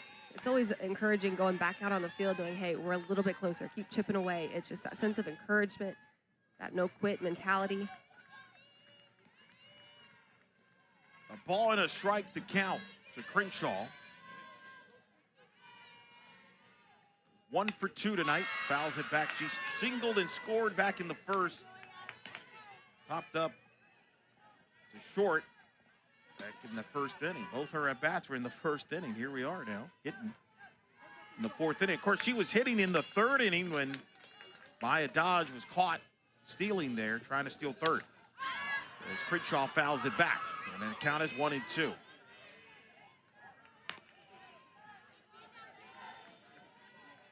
What we've seen from Vega here so far since coming into ball game in relief here. Came in down 5-0. Put up a couple of zeros for the redshirt freshman. There's their low 2-2 now, the count. I think what Vega is doing a good job of is lessening the back-to-backs that this Tiger offense is getting. And we saw a lot of free passes in that 1st inning, obviously slipping away from the UCF team. And so for Vega coming in, attacking the zone, and trying to just produce outs here. It doesn't matter how they happen. That ball is down the line. Fair ball. Fair ball by Anthony Small is the call. That's a double by Crenshaw. 2nd hit of the night for Crenshaw, and gets the Tigers going here in the 4th. Julia Crenshaw just taking this pitch. Look how high that is. And she's just able to get her barrel up and extended through that ball. And we talk how hard the Rise ball is to hit, but look how good of a job Crenshaw does on that one. Barely fair, but does a good job there. Stand-up double now in scoring position here for Mizzou lineup, looking to get a couple back. Did look like it got the piece of the chalk, right? Oh, it did, yeah. So Crenshaw, we can see why their hard work's paying off. Coach Anderson really raving about her hard work. That's a strike to Madison Walker. Struck out back in the 1st, was hit by a pitch in the 2nd inning. That 2nd inning at bat was against Vega. Knights bullpen is up.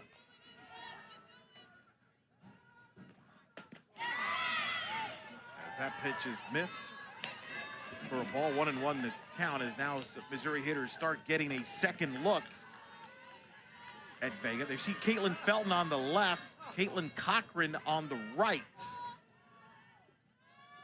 1-1. That is line to left foul. It'll be interesting who Coach Paul Malone calls on.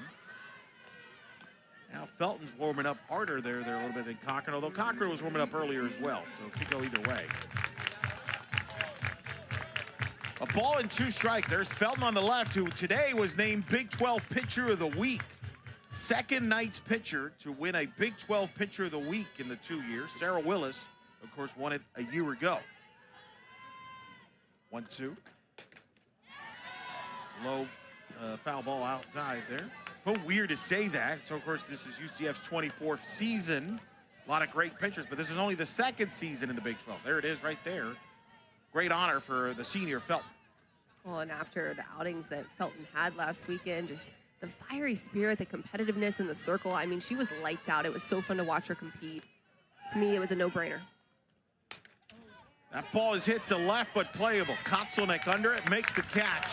As Walker is retired for the 1st out here in the 4th inning. Big out there to get Walker. Briscato will come to the plate. See Stormy there, has worked all off season in that left field spot. Coach Bumalone and her had a talk. It's like, we want you to get kind of lock up that left field spot. A spot that's kind of been by rotation the last few years. Not this year. That ball is popped up foul down the left field and out of play. And Kotelnick was a utility player coming into UCF, so to see her find finally a home out in left field, it probably feels really good because she's somebody that would bounce back and forth between infield and outfield, and so knowing that she has that versatility is awesome, but also finding comfortability in a place that you can expect to be is really encouraging. The 0-1 pitch. Away, ball one. 1-1 the count. Of course, these two pitching staffs, a lot of arms. Not shy to go to the bullpen. Of course, Missouri has the best closer in the sport, Taylor Pennell, who, of course, tied the NCAA record a year ago with 15 saves. 1-1, and it's fouled back, and it's 1-2. And somebody that I know Coach Anderson talking to us is really excited about is the sophomore out of Aledo, Texas, in Touche, who might be kind of primed to be that setup role behind Pennell. Natalie Touche made her debut in the end of the Clearwater tournament up there at the NFCA. That ball is high 2-2. Kind of the baseball model that Coach Anderson has used since coming over to Missouri. Of course, her husband, Patrick Anderson, the former Hofstra baseball coach, has been coaching in the minors, coached in the Washington Nationals organization, currently this year with the St. Louis Cardinals AA team in Springfield, Missouri. As Vega gets the strikeout here for the second out in the fourth inning. Isabella Vega going to that changeup again. Look how dirty that is, Eric. I love that location, down in the zone, so hard to lay off of, and one that you also can't really drive deep in the park too, so that's great accuracy and pinpoint location. Two gone now. In a big spot here with Hay at the plate. Takes a strike to the sophomore of Columbia, Missouri, the All-SEC second teamer a year ago. 1 for 2 tonight. Reached on a fielder's choice in the first and then singled up the middle. The 0-1 to Hay is upstairs. Of course, Hay's father, John, played baseball at Missouri. Her mom was a golfer at Missouri. So good athletic background there. With Abby following the tradition there at Missouri, playing softball. That's a ball. But, of course, I mentioned Patrick Anderson, AA affiliate manager for the Cardinals in Springfield, Missouri, and Larissa obviously going the baseball model there. And I think we're seeing more and more of this as time goes on here in college softball. The 2-1 pitch is a strike. I don't think we'll ever get to the term of setup roles and closers, but I think we'll even hear the term high leverage a lot more and more used by softball coaches now as we talk to them. I think the game has just transitioned to so much more game management than it was before. It's a grounder to short. Aubrey Evans is there. We'll throw to first in time. What a job by Isabella Vega. Gets around the threat. Puts up a 0 in the fourth. We head to the home half of the fourth. Knights down 2. There you see Coco Jaimes will lead it off here for the Knights for the freshman. Batting the 7th spot will be followed by Aubrey Evans and Madison Simon against Sierra Harrison here in the home half of the fourth here in Orlando. Number 15 ranked Missouri with a 5-3 lead. 5 runs, 6 hits, 1 error for Missouri. 3 runs, 3 hits, 1 error for UCF.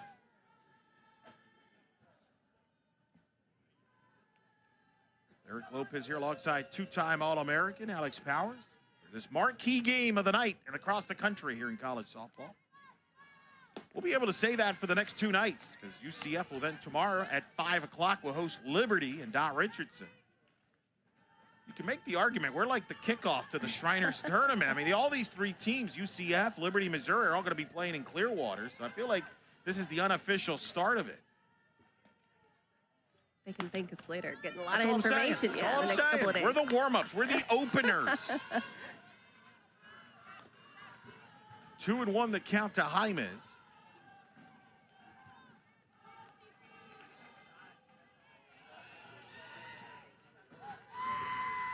As Harrison delivers, Jaimez slices it foul. Count is 2-2. Jaimez grounded out to second back in the second inning. Look at Coach Paul Malone just coaching these hitters up still as the game is going. You go into these games having all your information, but she's still trying to talk to her hitters at bat to at bat, saying weight transfer and hands and how we're attacking Harrison in the circle. And it's all important, and we can still make those adjustments even right now. A little grounded to second, and a throw to first in time is up to Grove, the freshman, throwing out Coco Jaimez. Freshman throwing out freshman second baseman's there for the first out of the fourth. Bring up Aubrey Evans to the plate. Of course, Cindy Ball Malone was a two-time All-American at Pacific, two-way player, and actually ran the offense at Boise State. Helped turn that program that was at the bottom of the Mountain West to a Mountain West championship in 2018. Making the regionals for the first time in program history. They had the #1 offense in college softball that year in hitting.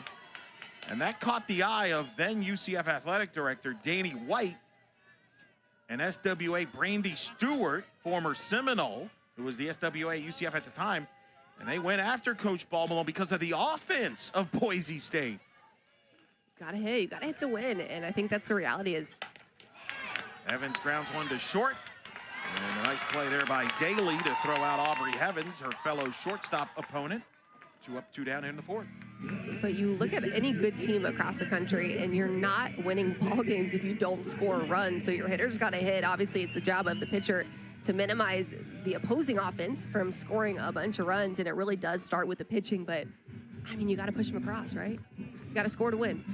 Well, and what was interesting, of course, she ran the UCF offense for the first couple of years, but changed and went back to being the pitching coach in 2022 after listening to some of her pitchers like Aaliyah White and Gianna Mancha in particular saying, hey, we miss you in the bullpen. So she went from offense to pitching in the 2022, but she's still involved in her offense. Don't get that misconstrued. She'll still contribute on the offense as Simon fouls it off. Of course, you got Noah Sanders, the first-year hitting coach this year, coming over from college baseball where he was the hitting coach at Arkansas Little Rock, was the associate head coach over there. This Coach Ball Malone wanted kind of a different perspective offensively, that baseball perspective on offense, which we've seen successful throughout the country. Texas with Steve Singleton, JT Gasso at Oklahoma, to name a couple. As Simon up the middle, nice diving play by Daly, throw to first, is in time. What a play by Kara Daly, a senior, taking over for Jenna Laird, making a Jenna Laird type play there for the Tigers to finish the fourth inning. We are through 4 here in Orlando, Missouri up 2. For the fifth here in Orlando on this Tuesday evening. Big matchup, number 15 Missouri and UCF. 5-3 lead for the Tigers. Isabella Vega back to work.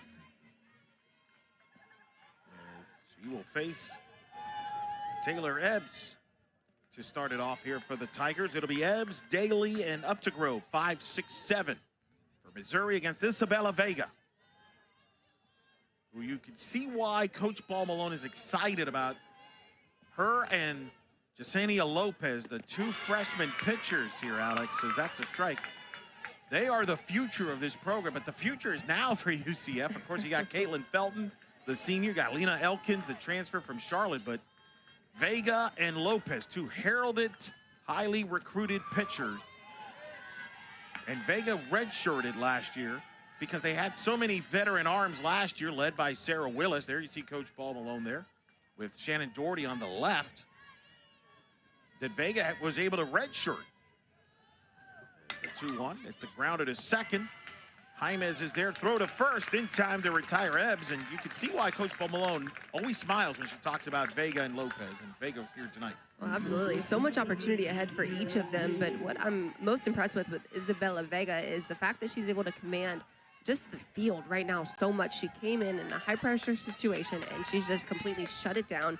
Minimal offensive production overall since she got in the circle, Eric. And I think that's a lot of the reason why right now this UCF team has the lowest ERA as a team through the first 6 games that they've had since 2016. And it's just the body of work that Coach Paul Malone and staff with Shannon Sale and company is putting together. Really good stuff happening out there in that bullpen. The 0-1 pitch. Low for a ball. 1-1 the count to Daly, who right now is the difference in the game. Hit the 3-run homer in the first. That was the difference. Missouri jumped out to a 5-0 lead. UCF since has scored 1 in the first, 2 in the third. The 1-1 from Vega. Swing and a miss. Upstairs there, 1-2. Yeah, you mentioned that. A 1.23 ERA for UCF through the first 6 games. There it is. The stat right there. Look at that, Amanda. Look right there, Alex. They jumped in there. First best ERA through the first 6 games since 2016. That was UCF Athletic Hall of Famer Shelby Turnier's senior year. She carried that staff along with Jamie Yavari and Manami Calixto. But this is different. This has been a whole staff. All 6 pitchers contributed to that stat in the first 6 games. Well, that's the biggest way that the game has just continued to evolve the last decade or so, is really just this pitch by committee mentality. And you literally need every arm, and the teams that go the furthest in the postseason are the ones that have, quite frankly, the most depth in the circle. That's a strikeout there. Daly there for the second out of the inning. Vega going back to that changeup, so good. I love that location. She needs to live there for a long time. Man, oh man. You can see why they are excited here in Orlando about this young staff. Of course, the future's now. It's not like they're thinking about next year, but think about the long term with this program. It's like, you better get them now because they are going to get better and better. And she redshirted last year. You mentioned you redshirted. Mm-hmm. It really, you said it helped you a lot. You were now glad in retrospect that you did redshirt. Absolutely. It was the best thing to ever happen to me. I mean, mine was obviously kind of caused because of some injuries, but shout out Kocha for giving me the opportunity to redshirt and sit out and learn for a year, because I feel like I got so much better in that time where I couldn't step on the field. My appreciation for the game improved. My knowledge of the game improved. And it really allowed me to catapult the rest of my skills into the next couple of years that would end up as being my career. 1-1 is fouled off down in the out of play. Count is 1-2.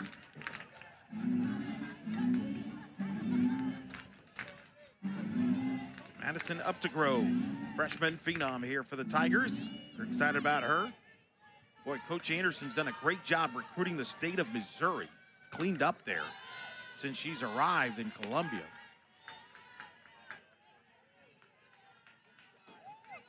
Of course, in her 7th season, 2 super regional appearances, a win away from the World Series. They're hoping to get to that next step. Got a good young nucleus here this year. 2-2. He grounded to third. Humphreys is there. Will throw to first in time in a 1-2-3 inning for Vega and the Knights. Here in the 5th, we head to the home half of the 5th. Knights trying down 2 on a Tuesday night at the Plex. Welcome back on this Tuesday night in Orlando here at the complex. You see the RV, the old Charlie Brown, Cindy Ball Malone and Bobby Malone's RV. Bobby hanging out there in sandals. Beautiful. Watch it. Yeah, is that right there? Shirt and sandals kind of weather. On this 75-degree night here in Orlando. There he is right there. Oh, he's going back into the RV. You get to see the kids. Oh, there's kids in there. That's where you wanted to say you wanted to broadcast from at some point, right, Alex? The outfield, left field lounge? There? Left field lounge, Coach Paul Malone's RV. Yeah, whatever it takes. Maybe on top of the RV would be kind of cool. Wow. It's like the rooftop vibes, you know? You're not afraid of heights at all, are you? Samantha Ray to lead it off. Top of the order for the Knights. Ray, look at that RV. So you'd be right up there. We set up right there. Little lawn chair. Come on. What if a ball's hit there? You ready? You'd be ready for it? We'd figure it out. Yeah, we'd catch it. It was there where Bobby Malone last year on Senior Day caught Shannon Doherty's home run against Oklahoma, the 7th inning. Caught it clean. Ray, Humphreys, Kotzelnick against the new Missouri pitcher here as Harrison goes 4 innings. There's Shannon Doherty, right? There's a GA this year. But Touche is the new pitcher. We mentioned her earlier here, Alex, kind of the setup role for the Tigers. And Natalie Touche is in the ball game here with a 1-2 count to Ray. And a completely different look, too, from Touche, because she's going to have more of that heavy drop. And then her changeup is so good and effective because it's going to tunnel very similarly to the drop. And so just that mix of speeds and is really what's going to be what gets the opposing hitters off balance and just a different look. So hard to notice the difference when the pitch tunnels similarly to each other. So again, Coach Anderson kind of considers Touche kind of like that setup role to set up Taylor Pennell. It makes a lot of sense. Harrison goes 4 innings. It's the 1-2. It's low for a ball, 2-2 the count. But a big responsibility for Touche, the sophomore of Aledo, Texas. Facing Ray, who has walked and singled in this ball game. He scored twice. Rounds it to second, not handled, and Ray's gonna beat it out. Madison up to Grove. That one ate her up a little bit. And once she didn't come up with it cleanly, Ray was gonna beat that out easily. Samantha Ray's speed here is the biggest threat, and hitting this ball on the ground, forcing your defense to try to make the perfect play. That one just going to eat up to Grove over at second base. Gets stuck on that in-between hop. We call it the tweener. It's never a fun one because it's kind of hard to judge, and we're not sure if we should crash in, if we should take another step back. But with Ray's speed, obviously applying the pressure to have to go forward. Humphreys now at the plate takes ball 1. 1-0 the count to Sierra Humphreys.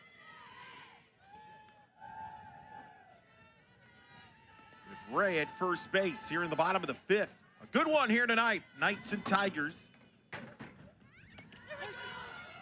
The strike. Of course, these two teams meeting for the 5th time. Missouri with a 3-1 lead all time in the series, winning here 6-5 in 2021, winning 11-8 in 2023 here, and then winning last year at Mary Nutter. Humphreys hits a high fly ball to right. It's carrying, and it goes off the wall.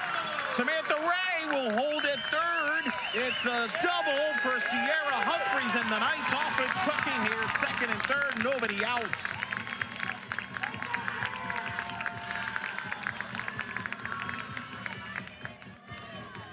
Sierra Humphreys showing us why she is the hottest UCF hitter right now, showing us the power that she has opposite field. Look at how she's able to let this one get deep in the zone, gonna drive it deep into the park, off the wall. She has been seeing the ball so well, Eric, so I know it was only a matter of time. However, you can't speak it into existence because we've got that analyst jinx occasionally working against us. And so Sierra Humphreys doing a great job there, showing us just why right now she's putting up the best numbers on this UCF team. 5th double of the season for Humphreys. That ball took off. The wind slightly blowing out a little bit there helped it, but still crushed that ball. And all of a sudden, second and third, nobody out for Kotzelnick. An error and a double, and the bullpen's up for the Tigers. Touche against Kotzelnick. Infield in for the Tigers. Takes a strike to Stormy. And the count is 0-1 to Stormy, who doubled an RBI double back in the 1st and a hit by pitch in the 3rd. And this is where situational hitting can be so crucial. You're looking externally, if you're Stormy Kotzelnick, knowing that there's a lot you can do in the box right now to have that quality at bat. Kotzelnick slices a base hit to left. Ray will score. Humphrey stays at 3rd. It's an RBI single by Stormy Kotzelnick, and it's 5-4. Second RBI of the night for Kotzelnick. Huge AB here for Stormy Kotzelnick, using that veteran leadership that she has. That pitch was low in the zone, not a bad location there, but Kotzelnick doing a great job. We saw it earlier too, keeping her hands inside that pitch so well, just driving it the other way. So what a job by Kotzelnick, the senior. Second RBI of the night, scoring Ray. 1st and 3rd, still nobody out for Ashley Griffin. Remember, Kotzelnick has good speed at first base. 3 steals already this year. Takes the strike, does Griffin. Do you send Kotzelnick here, if you're Coach Paul Malone, to see if Missouri Crenshaw throws to second when you got Humphreys the tying run at third base? I think you give her another pitch, and then we'll let our base runners work. Let's see what she can do when she's still pretty even in the count here. Griffin fouls it off. Well, now the count is 0-2. It's that analyst jinx, I'm telling you. Griffin grounded back to the pitcher in the first and struck out in the third.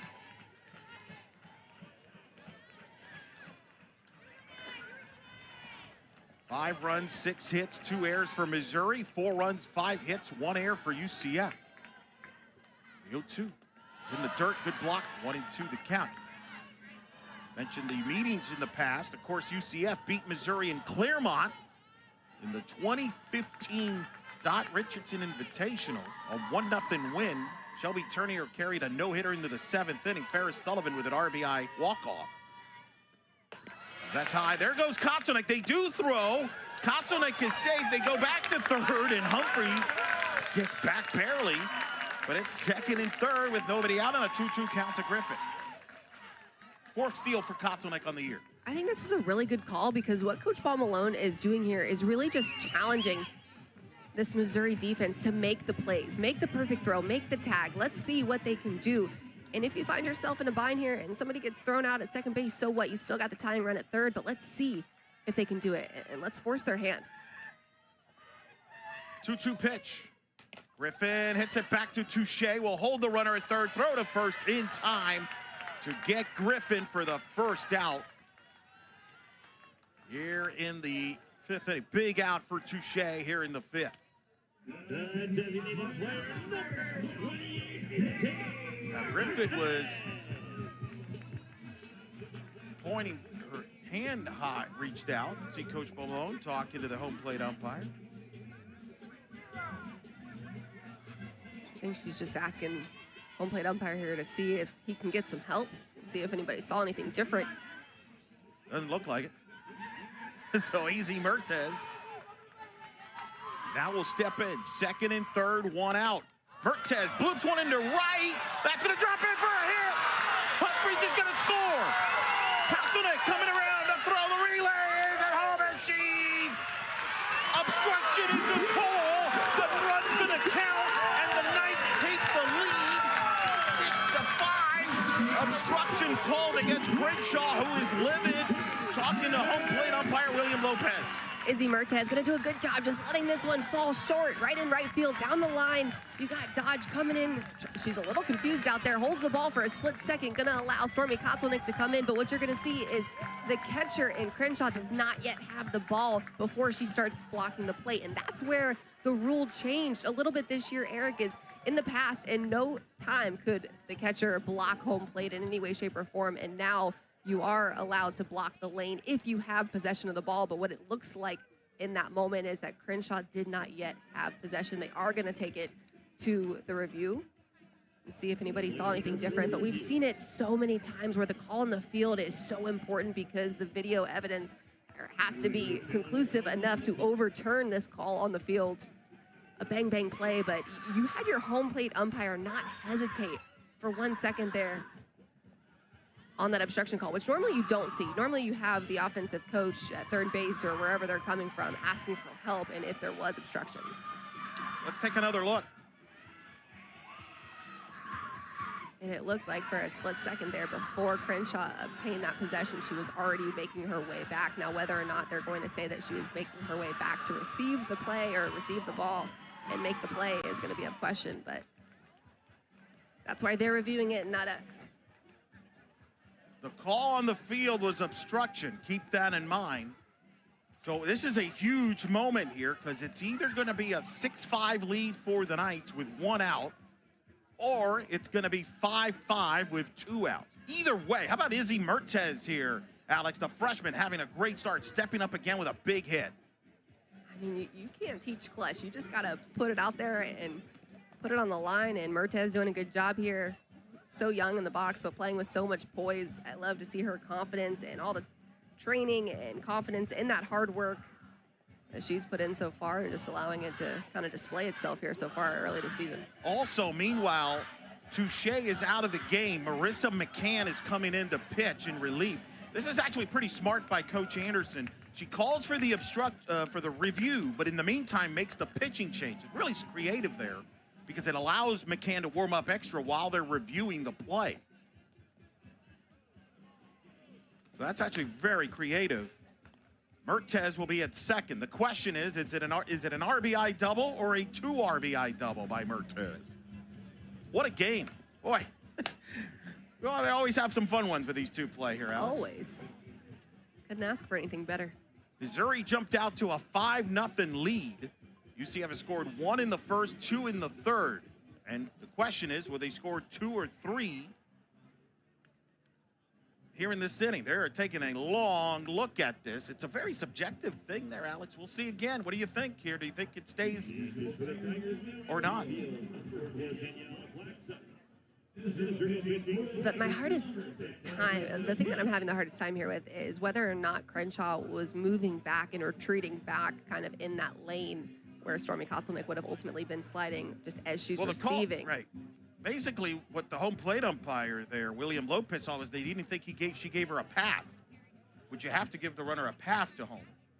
Right, unless you have possession of the ball already. Correct. And that's why exactly right here, though, the importance is whether or not they're going to say that Crenshaw was making her way back to receive the ball.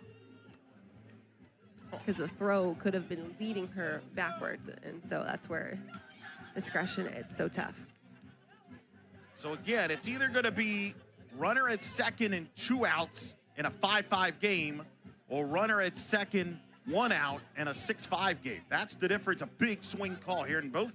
You see the umpires discussing it. It's almost like they're having the same conversation you and I are having, Alex. I agree, and they look like they're done watching the video review, Yeah. so I think now they look like they're talking about the situation and ultimately what's going to happen if people have to get moved back or if the call on the field is going to change. Makes you wonder if they're going to review it here. Oh, they did overturn it. It is an overturned call. So they overturned the Lopez call, so it is a 5-5 game with 2 outs and a runner at second, and now Coach Balmelo would get the explanation from Anthony Small and company. Well, you knew they took a long time, and now he's explaining to it. So basically what they must have ruled, Alex, is that when she made the move is with the ball. That's what it's looking like, and so that's where it's so tough. There's such a gray line, and man, you just can't write this one up. That's a really tough play for the UCF offense, who did a really good job pushing it. You see dodge and just the hesitation, buying the time, and then ultimately here, there was no spot for Kotelnick to seemingly get to home. That's really tough. I'd be fighting it too if I were Coach Paul Malone. So it is a 5-5 game. Nonetheless, it doesn't take away the clutch hit by Mertez. It's an RBI double by Mertez, who ties the game up. And now Beth Damon will come to the plate with a runner at second against Marissa McCann, oh, by the way, who comes is ready to pitch here in relief. Third Tiger pitcher of the night. And a swing and a miss by Damon. Also, Kaylee Langer comes into the game in center field. Cahalan, who started the game in center, is now in left. And you got Danielle Beckstrom in right field for Dodge. And a swing and a miss by Damon, and quickly McCann ahead 0-2. I like McCann's response right now, just going right at this hitter and Beth Damon and wasting no time. Momentum can be a really big thing, and it's important when you have the ball in the circle to be able to dictate that and set the tone for your team following a huge play like that. Pitches outside. Of course, Laura Cranes, the ace for the Tigers, graduated. Who's going to be the ace? You got Harrison and you got McCann. For Missouri, that 1-2 punch, McCann, 8-4 last year, was used as a reliever last year. 32 appearances, 6 starts, so she's used to coming out of the bullpen. Will start more this year, but the count there is 2-2 to Damon, with Mertez at second base in a 5-5 game here in the 5th.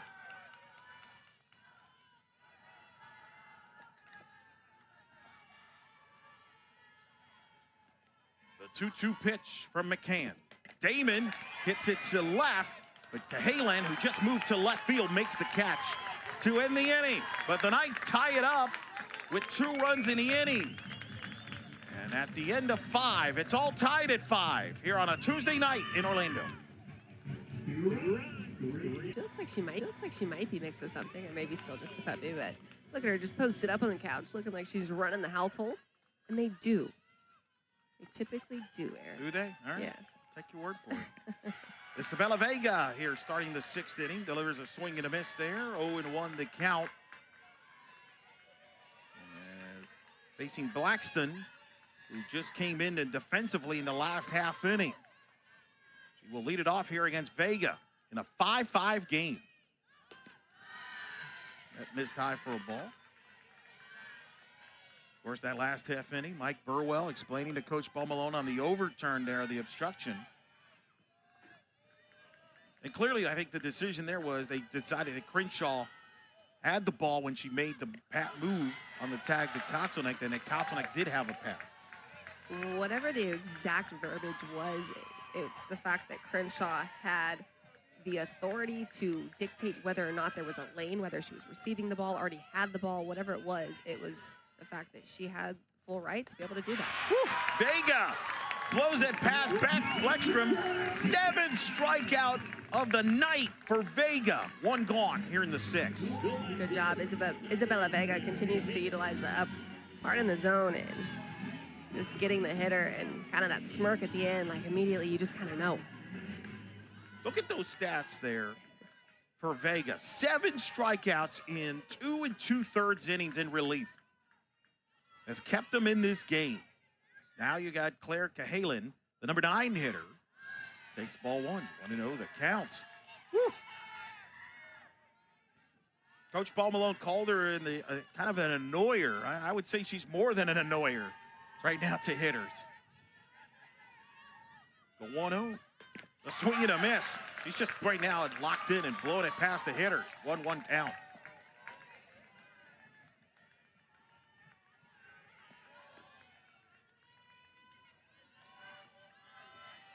One ball, 1 strike to count. Cahalan lays off that one. It's 2-1. That's a good adjustment by Cahalan. Not trying to force it, really making Vega come to her. It's the first pitch swinging here with the ball up in the zone, that same pitch, and then Vega's going to replicate it back to back. That time taking it. The 2-1. It's a comebacker to Vega. Will underhand to first in time with Griffin there for the 2nd out here in the 6th.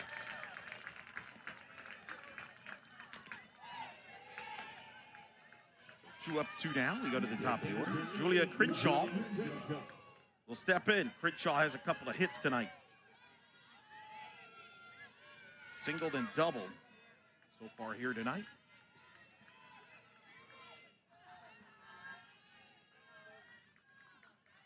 First pitch from Vega. Crenshaw hits a high fly ball to left, but it will stay in the park as Kotzelnick makes the catch at the warning track. In a 1-2-3 inning once again for Vega, the redshirt freshman, who will greet Kotzelnick coming back. Retiring the Tigers in order. As you see Kotzelnick with the catch, sends us to the home half of the 6th. UCF with the momentum. Tied at 5 as Crenshaw's like just missed the go-ahead.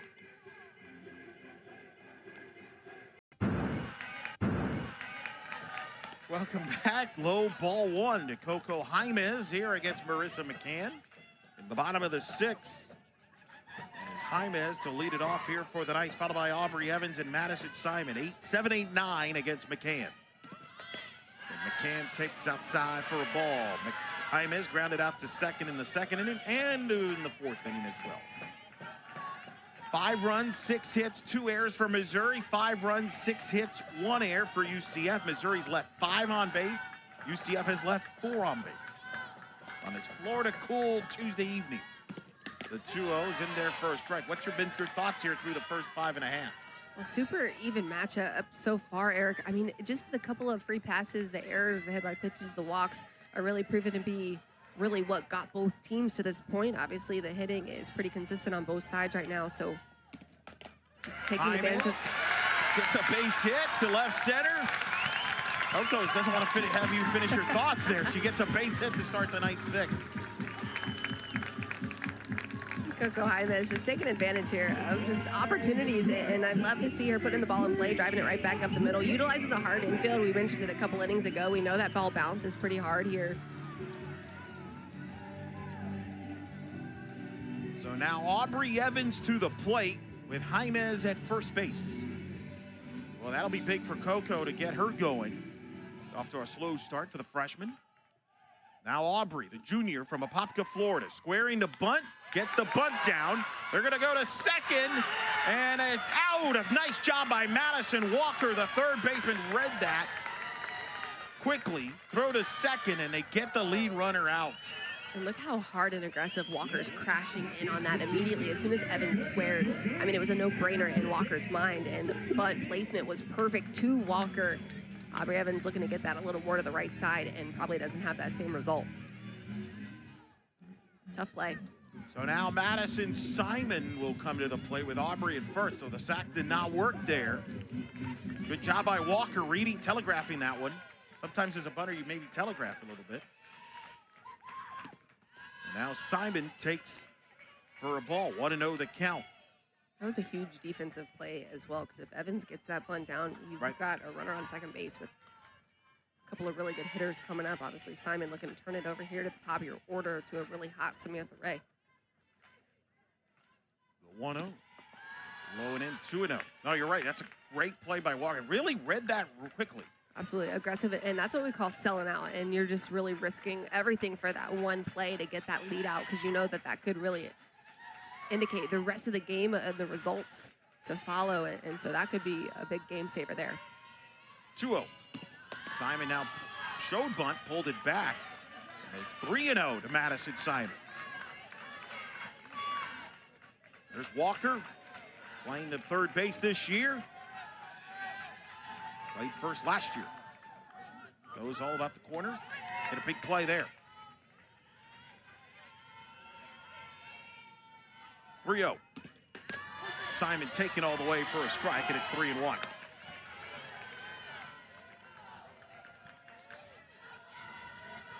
Samantha Ray on deck, top of the order for UCF after Simon. This makes this pitch even more important if you're McCann. It's the 3-1. Simon hits it foul, and it's 3-2. 3 balls, 2 strikes the count. Marissa McCann, the sophomore out of Surprise, Arizona, at a 1.87 ERA, 8 wins last year. It'll be interesting to see as the year evolves. Is it Harrison? Is it McCann? Is it the two of them that takes the reins as the ace there with Laura Crane's graduation? The payoff pitch. Simon pops it up foul. It will go into the stands. Both of these teams, their aces graduated, with Laura Cranes, who's now coaching. And of course, Sarah Willis for UCF, who is playing professionally, playing in the AUSL. Played last year in the Athletes Unlimited rookie year. Got drafted a few weeks back in the draft. And that one is ball 4. A wild pitch, but fortunate for Missouri, get the backdrop. Ball went back to Crenshaw, but a walk to Simon. So now it's first and second and 1 out. The top of the order, Ray, coming up. That's a really smart at-bat by Madison Simon, just working McCann deep in the count and really challenging her to come over the plate. The time she does, fouling it off. Pretty good barrel on that ball, too. Applying the pressure.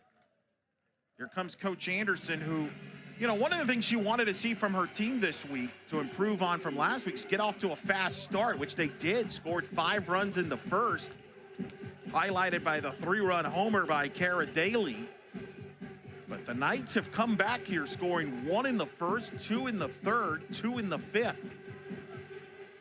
You got action in the Tigers bullpen. Harrison started, went 4 innings. Touche pitched in the 5th, got hit by UCF. And now you got McCann. You certainly have Pannell available. The closer, he's one of them that's warming up, I'm sure.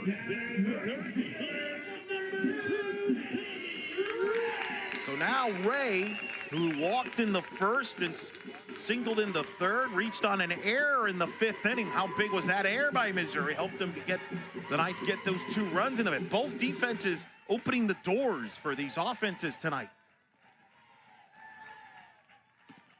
Ray swings and misses, and the count is 0-1. And the free bases are ultimately a lot of times what leads to the death of the team, just kind of crumbling after that. But Missouri doing a good job trying to stay in it right now. And free passes come back to haunt you. We talk about it all the time, and the likelihood of them coming around to score. 0-1. Ray, did she go around? Yep, tried to show bunt there and it's now 0-2 quickly to Ray. McCann turning up the velocity there on Ray.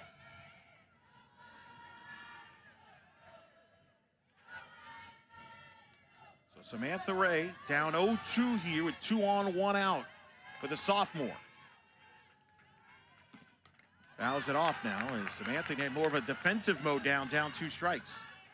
This is where Samantha Ray needs to stay within herself and not swing at balls too far out of the zone. Obviously, you can barrel stuff up still if it's around the plate, but don't want to chase anything that's egregious. Try to stay smart, but stay competitive.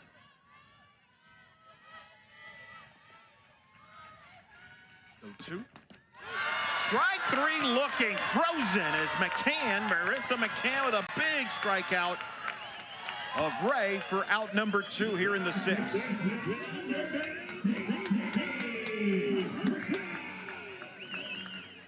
That's a big pitch. That's a big out. Samantha Ray is the hottest hitter for this Knight offense.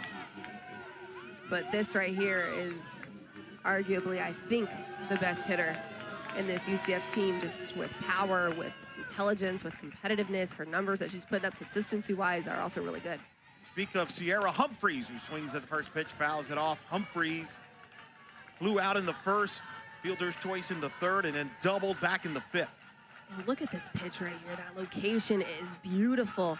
If you're McCann, painted on the outside corner, the react, she's fired up. She knows that's a big one because you've got a really good hitter next in Sierra Humphreys. Man, the passion with both of these teams, the fight tonight. Hey, we told everybody this is the best game of the country tonight, and it's lived up to it.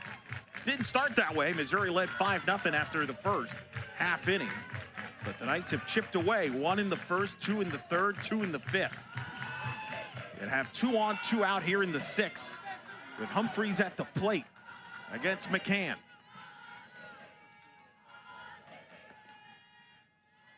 You go 1. Foul back. How big is the play by Madison Walker in this inning on the bunt by Evans, charging in, getting the lead runner out? That looms big. Huge, and that's something that Coach Anderson told us even on the call, was she wants her players to feel comfortable to make mistakes. You don't have to be perfect and play perfect defense to make a good play. Just go out there, have fun, make the plays, be competitive. Humphreys takes that in the dirt. Good block by Crenshaw, the senior. 5 runs, 6 hits, 2 errors for Missouri. 5 runs, 7 hits, 1 error for UCF. We got a little bit of Crenshaw and Humphreys there. I like it, some spice. Yeah, get a little spicy here, 2 competitors. Well, what happened was Sierra Humphreys stayed in the box, and Crenshaw kind of pushed her a little out of the way to go get that ball. 1-2. Humphreys fouls it off. Those are 2 competitive human beings. So let's take a look here, last moment here, Alex. So the ball's going to get away and a little bit of the elbow job, and Sierra Humphreys like, hey, I'm just in the box. You blocked it, kept it in front, but I'm not in your way. I'm just here chilling. Guarantee you they're not talking about their travel plans to Clearwater this week. 1-2. Humphreys fouls it off again. Tense game. 15th ranked Missouri, 4-1. UCF, 5-1. What Sierra Humphreys is doing a really good job of right now is keeping her hands inside the ball and allowing the ball to get deep in the zone. That's why she keeps hitting it off the hands. She knows she's in a 2-strike count here with McCann ahead, so she's just trying to be smart, see the pitch all the way through. Again, fouls it off. Good battle. And that is for that pitch right there. Doesn't want to miss the changeup and swing right through it. So she knows if she can stay calm, stay poised within herself, let the ball get deep and closer to her, she can keep fouling them until she gets a pitch she can drive. That's a really smart hitter right there.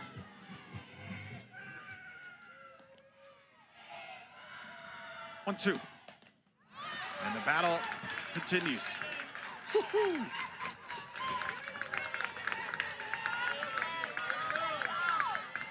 Boy, if this is the omen, boy, for the Shriners tournament in Clearwater, we're going to have a heck of a tournament going on. These two teams will play, will both be participants in that 16-team field, 40 games in Clearwater.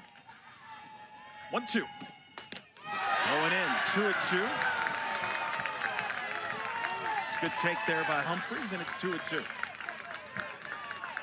Look at the confidence in that take. She knows that pitch is well inside, but really good job by Crenshaw behind the dish. Framing it up, making it look a little bit better than it was.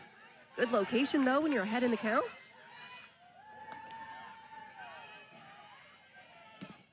Humphries knocks the ground to first. Hay is there. Will touch Humphries to end the inning. Big job of pitching by McCann to get out of that jam. We head to the 7th. Still tied at 5. 5. 5, UCF 5. Madison Walker, Stefania Bruscato, and Abby Hay. 2-3-4 against Isabella Vega. First pitch popped and foul down the left side. 0-1 the count. Bullpen, you see there, a lot of action going on in the Knights bullpen there. Everybody seemed like was up and there. You see Cochran, Macy Miles, Jasenia Lopez. You want to warm up? You can go out there. Yeah, I can fling it a little bit. 0-1 the count to Walker. Foul tips it, and it's 0-2. Vega has gone 5 2/3 of relief. 7 strikeouts, 4 hits allowed. Giving her team a chance here. Came in the first inning for Lena Elkins.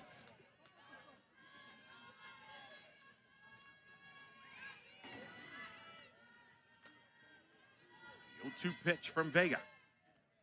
Got her! 8th strikeout of the night for Vega. Blowing that past Walker for the first out in the 7th. Isabella Vega is on a roll. Since coming in, she's shut down a really good Missouri offense. And look at that one, so far out of the zone, Eric. And I don't know what it is, but just the ability for a pitcher to have this kind of command and this kind of domination, I think that it says a lot about her confidence and the way in which she's able to just go out there, compete, and trust her stuff. Stefania Bruscato takes ball 1.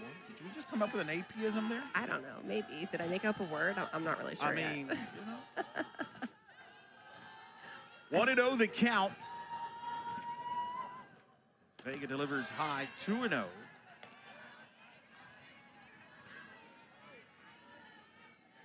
Either way, whatever happens tonight, what experience this is for Isabella Vega. Has got to be gaining confidence. 2-0 is inside for a ball, 3-0. She's over 100 pitches now in relief. You wonder if anybody gets on, does the Knights go to the bullpen?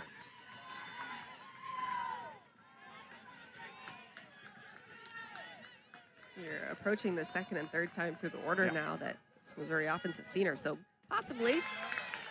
But also, I like her confidence, too, going to the changeup in any count. She just threw it with that 2-0 pitch.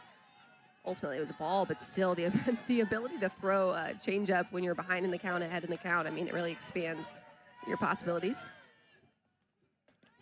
3-1 is in there for a strike. Bruscato's going to have to pick up the bat.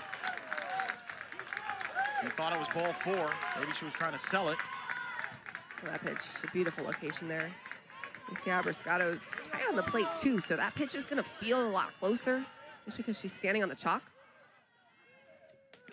Strike 3 looking, frozen. 9th strikeout of the night for Vega. Back-to-back strikeouts here to open the 7th. She's heating up, Eric. Isabella Vega again with the painted inside location there. Back-to-back pitches, just absolutely freezing Bruscato. Abby Hay now, the All-SEC performer. Takes ball 1, 1-0 the count.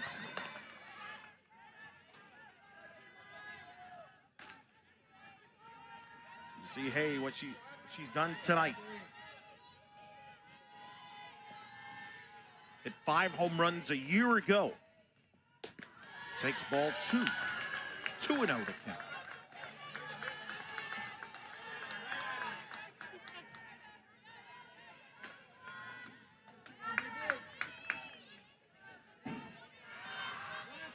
Two and 0 the count.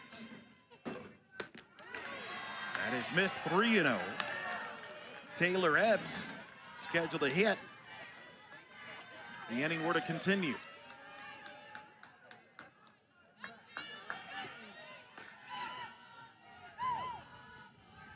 The 3-0.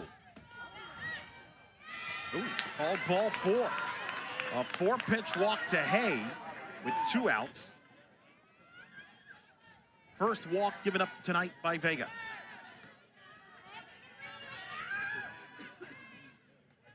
Coach Anderson will come out, make a move here.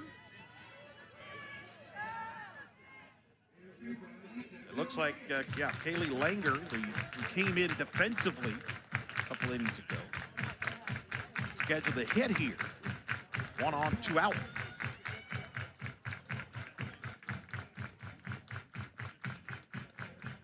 Tense moments here in a 5-5 game in the 7th. We're gonna have a pinch runner for Missouri, as Abby Hay will be pinch run 4.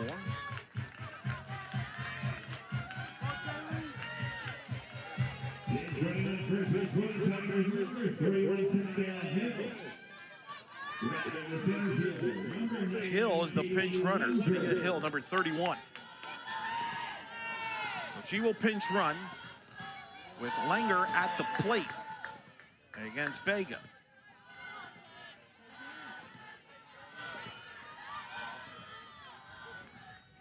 First pitch from Vega. Missed a little high, 1-0. Bullpen up for the Knights. Right now, this game's Vega's game.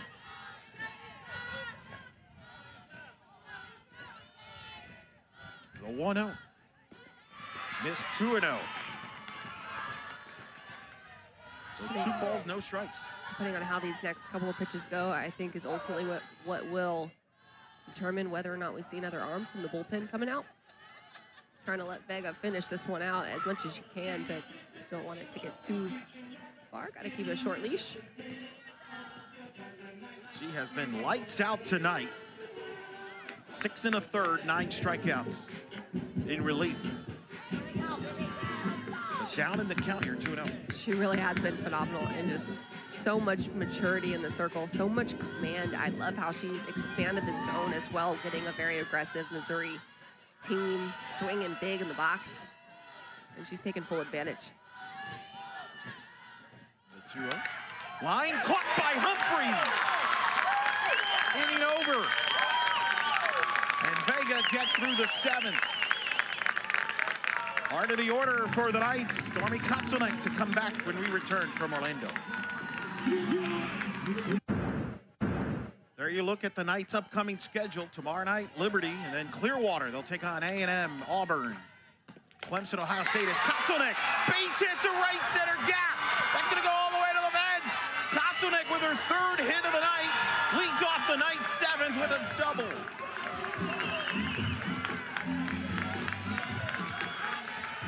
Clutch hit for Kotzelnick.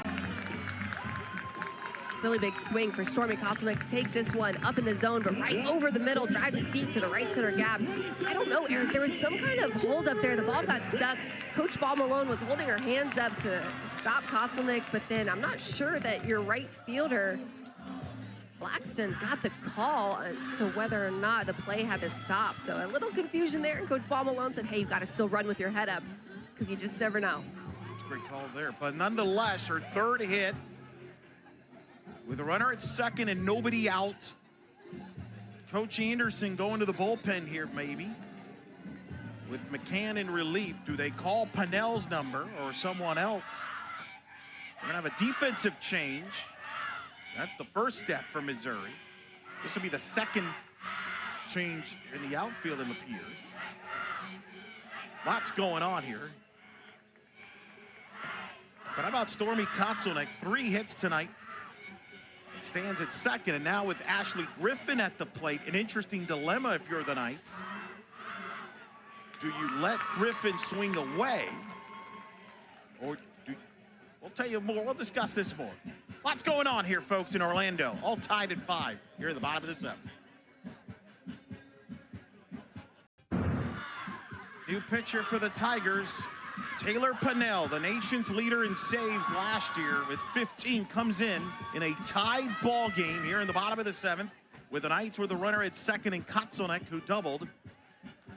And Ashley Griffin, the scheduled hitter. Also, Addie Kohler, the sophomore from Texas. Kohler now in left field for Cahalan. Cahalan is out for now. You got Langer at right, Beckstrom at right, Langer at center, I should say, Kohler at left. So those are the changes. And Griffin now at the plate with a runner at second and nobody out here in the bottom of the 7th. Griffin is 0 for 3 tonight and takes a strike. And I was going to ask you, is a sacrifice in play here with Griffin, or do you let her hit away if you're Coach Paul Malone? Oh, man, so many things you can do right now. I mean, a sacrifice bunt always helps because just getting her within 60 feet of that winning run could be crucial. But sometimes impartially, you got to let your hitters hit because you're in a really good spot right here. Pitches a ball. Of course, Pennell, a lefty against the righty hitter, Griffin. A little harder to bunt off the lefty. Pennell plays a factor. Griffin, comebacker to the pitcher in the first, struck out in the third, back to the pitcher in the 5th. 0 for 3 with Kotsonek at second.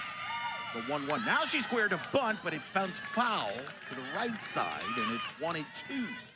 This is where trust is crucial from the coach to the hitter, because you got to trust that they got to be able to get the bunt down. And how much training and time are you investing into the short game here? Because you don't want to do too much, and you're not trying to lay down a bunt for a base hit, right? You just have a job to do, and you're selling out to get that sacrifice down. And also away from Walker, who's played a phenomenal third base tonight. Griffin slices it foul down the right field side.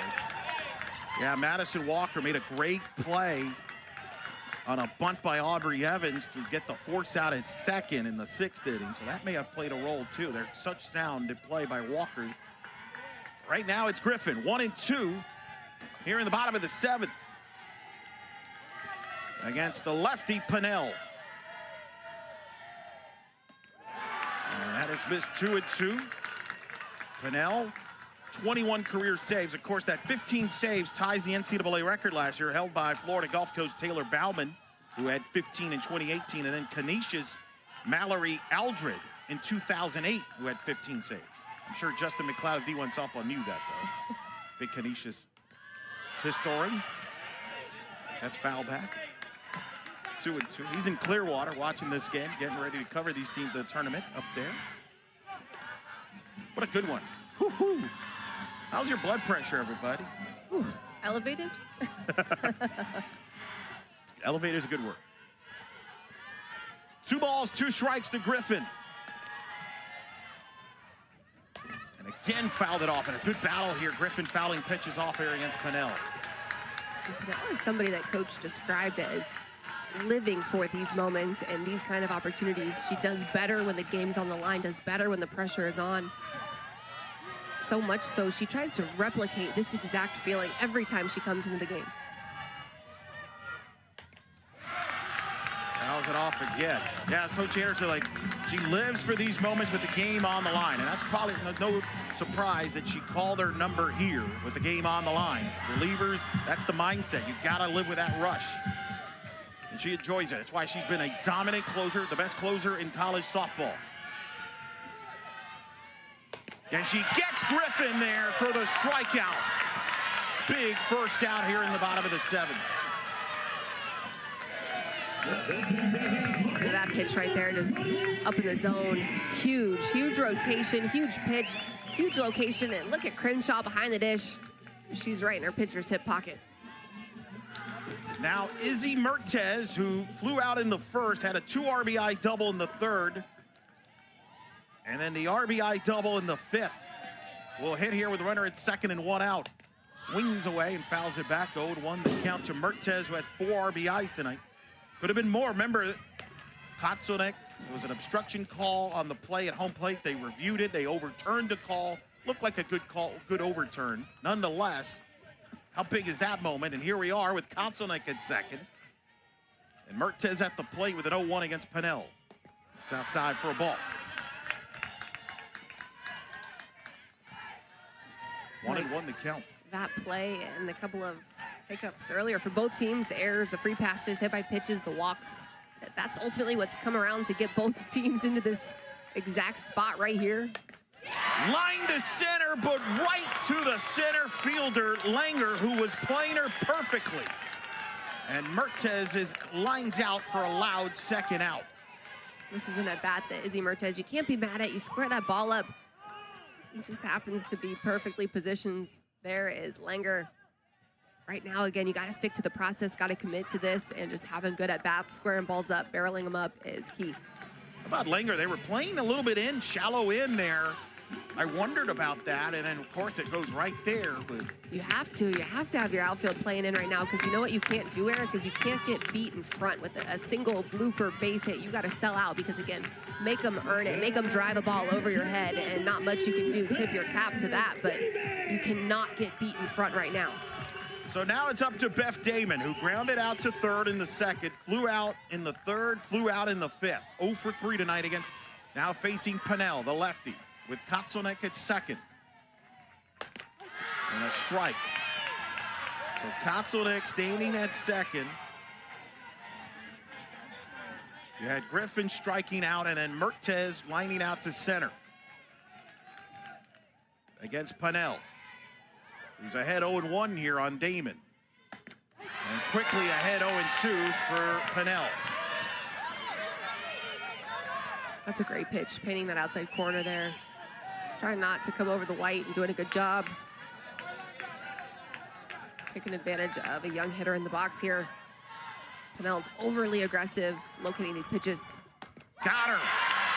Taylor Pennell, the best closer in college softball, closes the door on the Knights' threat here in the bottom of the seventh and sends us to extra innings here. Free softball in Orlando tonight, tied at football. In Orlando tonight, tied at Felton, warming up in the bullpen. The Big 12 Pitcher of the Week announced today. But right now, this game's Isabella Vega's game. She starts the 8th inning, facing Daly, who has a 3-run homer in this ballgame way back in the first inning against Lena Elkins. And I like that Coach Paul Malone is leaving Vega in the circle, because I think she's earned the right to try to close out this game and push her team through to a victory here. But she's been competing her butt off, and just seeing her success has been so fun. Fouls that pitch off. 1-1 the count. To Daly will be followed by Updegrove and Dodge, or the scheduled hitters, I should say. But Dodge obviously was taken out earlier, but so we'll see what they do here. In the top of the 8th, a good one, the Knights and Tigers. First extra inning game of the season for the Knights. There's a pop-up over the head of Griffin, and that's gonna drop for a hit, an excuse me hit by Cara Daly.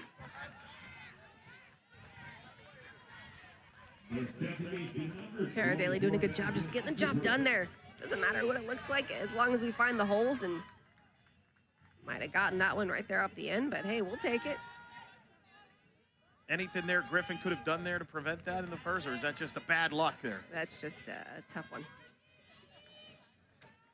So now the bunt attempt, and it's a good one by the freshman Updegrove, as Griffin tagged her, but that gets Daly into scoring position at second base with 1 out here in the 8th.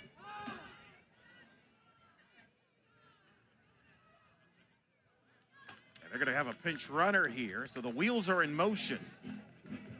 So Cara Daly will be in pinch run for Blackston, excuse me. Say that a couple times. Will be the hitter.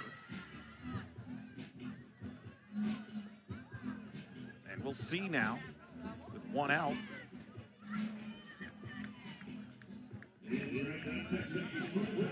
What Coach Paul Malone does here. Does she go to the bullpen here?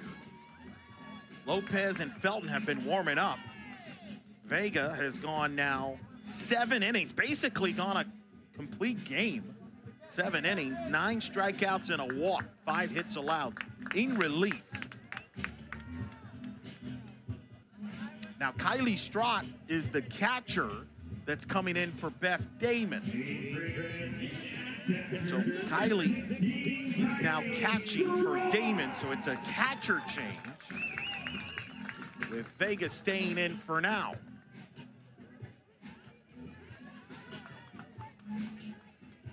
So that's the move there.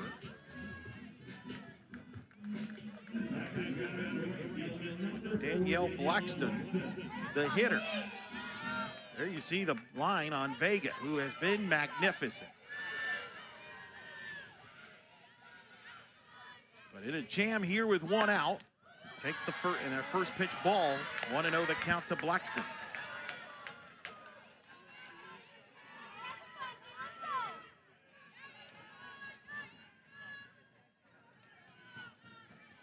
Danielle Blackston, out of Missouri, the outfielder. Tries the bunt, goes foul, and it's 1-1.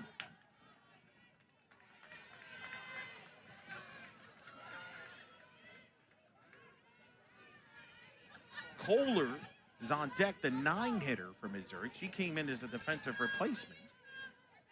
And then you got Crenshaw. Let's go back to the top of the order.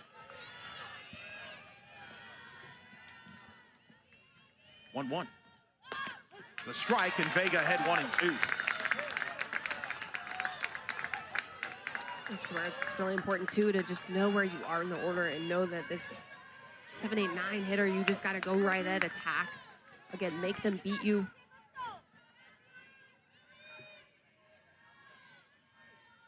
1-2 pitch. Away, 2-2. We talk so much about the sports of the game, and UCF now in the same position that Missouri was in last half inning with your outfield playing in that more shallow depth, because you can't let a play or a hit in front of you beat you. You're playing and selling out for a play at the plate. 2-2 pitch. High, ball 3. 3-2 the count.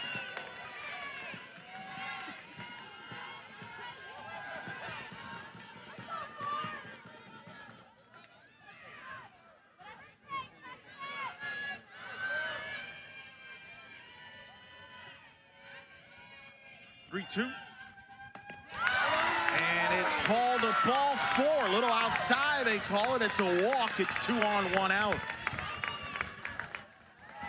Not a bad pitch from Vega. Just need that ball about another ball's length towards the plate. That one just escaping her a little bit too much. I like the effort. Trying to work out of the zone and off the plate, knowing that if you leave anything over the middle, anybody can take advantage, but... So 2 on, 1 out now.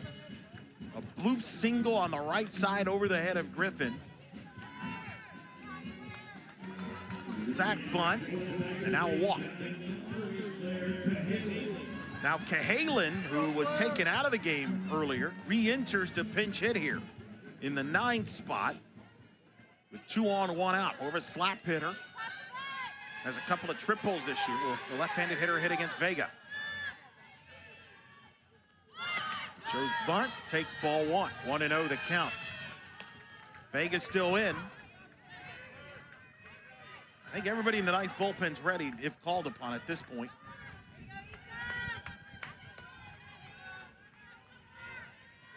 There's Felton.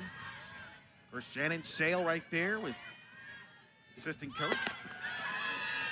Vega's falling behind 2-0. You just had Shannon Doherty, too, take a trip out to the pen just to try to have some conversations and see where some arms are with comfortability and being warm and ready. It's a big moment. And let's see here. I think Coach Paul Malone wasn't happy about that ball 4 call a couple of pitches ago. They know they wanted that one. Heard the dugout talking there. We'll see if she leads to making a change here or not. But I think she's not happy with the strike zone right now from home plate umpire William Lopez.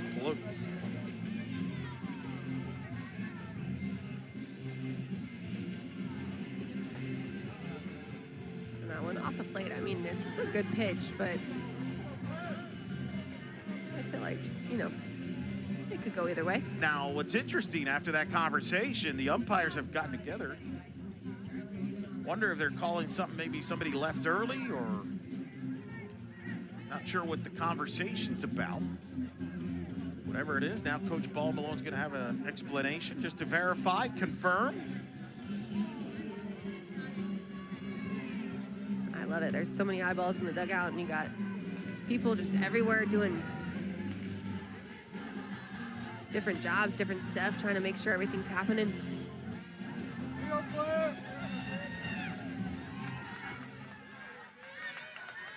All right, 2-0 the count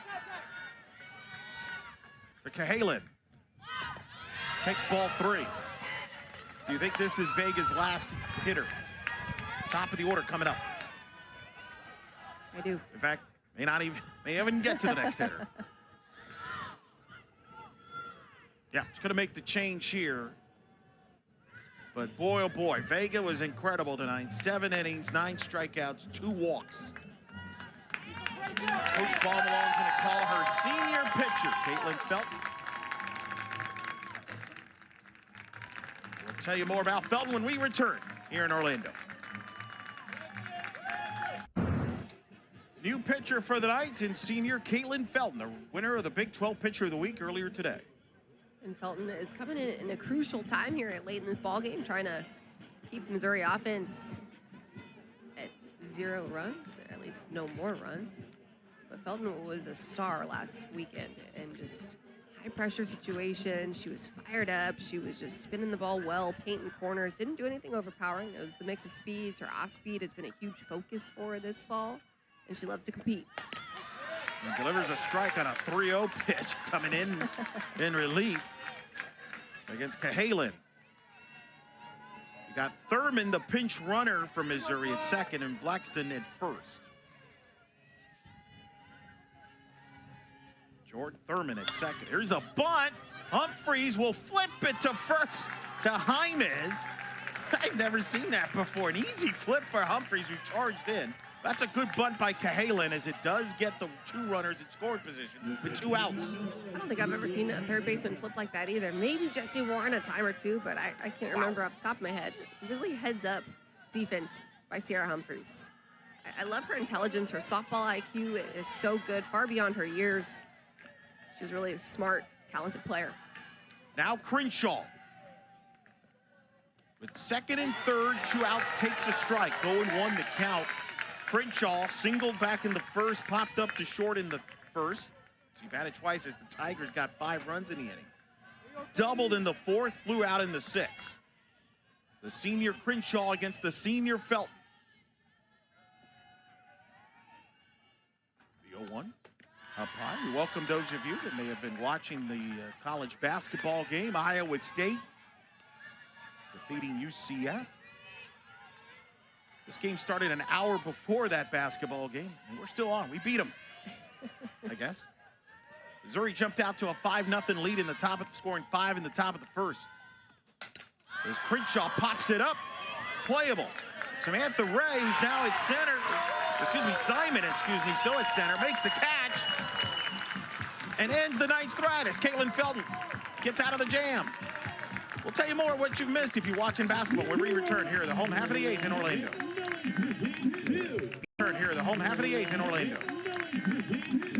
Team of the night in college softball, and it has lived up and then some. 5-5 game, 5 runs, 7 hits, 2 errors for Missouri, 5 runs, 8 hits, 1 error for UCF. And a pinch hitter for the Knights here, Kendall Yarnell, to pinch hit for Coco Jaimes. Yarnell, the freshman from Kansas. My broadcast partner had a gut feeling we may have a pinch hitter, and he called it. I think we'll see one, maybe a couple this inning. I don't know. You got to get something going. Yarnell has good power. She faces Taylor Pennell. The 1-0. Did she go around? No. It's ball 2. 2-0 the count to Kendall Yarnell.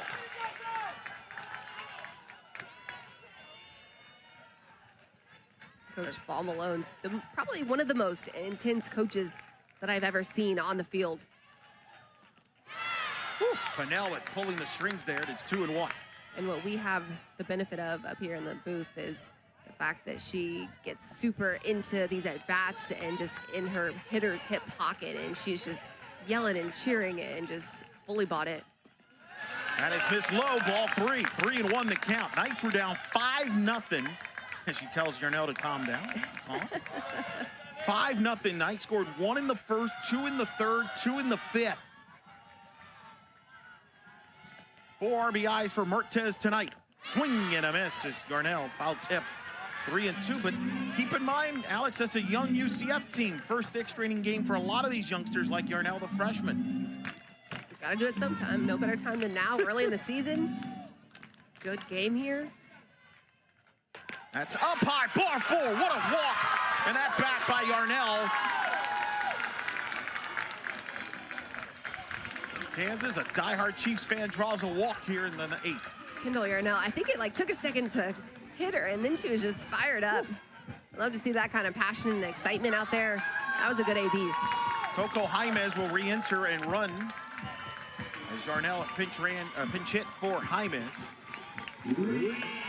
So now you're in an interesting boat if you're the Knights with Aubrey Evans at the plate. We saw this in the 6th inning when Jaimez reached on the single. Aubrey bunted, but Madison Walker charged in quickly, got the ball and threw out Jaimez at second to get the lead runner out. Does that play impact any decisions that are made here by Aubrey Evans in the bottom of the 8th? It very well could. I mean, you've got Walker already playing well in and selling out for this. And when I was a hitter, when I had defensive players right that close in my face, I mean, I was fired up. He showed bunt, pulled back, takes ball 1. 1-0 the count. Even if your job in the situation calls for you to lay down the bunt again or try to get it in a different location, try to push it past somebody if they're crashing in really hard, do something to get something going here. You got a really aggressive defense.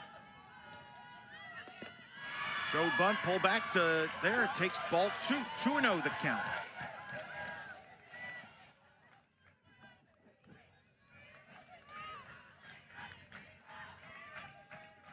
If you're Aubrey now, do you take some pitches here until Pennell throws a strike? It depends on what coach is calling. Well, she takes the strike there. So I was going to say, I don't think I'm ever taking a 2-0 pitch, but I guess it depends. If I get the take sign, I'm going to take it. Or maybe accidentally miss the sign. No, I'm just kidding. 2 balls and a strike to count to Aubrey Evans. She squares the bunt, gets it to the right side. That'll get the job done as Pennell flips to first to Abby Hay. But Jaimez advances to second with 1 out, and Aubrey with the adjustment. Remember, she bunted towards third base in the 6th inning, this time towards first. And that's a good job by Aubrey Evans. Her number was called to try to lay down the bunt again, and you know it's in the back of your mind as to what happened the last time, not getting the job done, and Walker crashing in. So pressure is on, but I love the poise, love the confidence in Aubrey Evans. It's a quality at bat. So now the senior transfer, Madison Simon, who transferred from Oregon State, was part of the World Series team in 22. When Laura Berg and the Beavers made that incredible run to Oklahoma City. And the grad senior takes the strike, 0-1 to count. She lined out in the 3rd inning, grounded out to short in the 4th, and then walked in the 6th. With Jaimez at second and 1 out here in the 8th against Pennell. And Simon lines one, that's gonna be a hit, and that's gonna win it for the Knights as Jaimez will come around to score. Madison Simon is the hero tonight as the Knights knock off the 15th-ranked Missouri Tigers 6-5 on a Tuesday night in Orlando.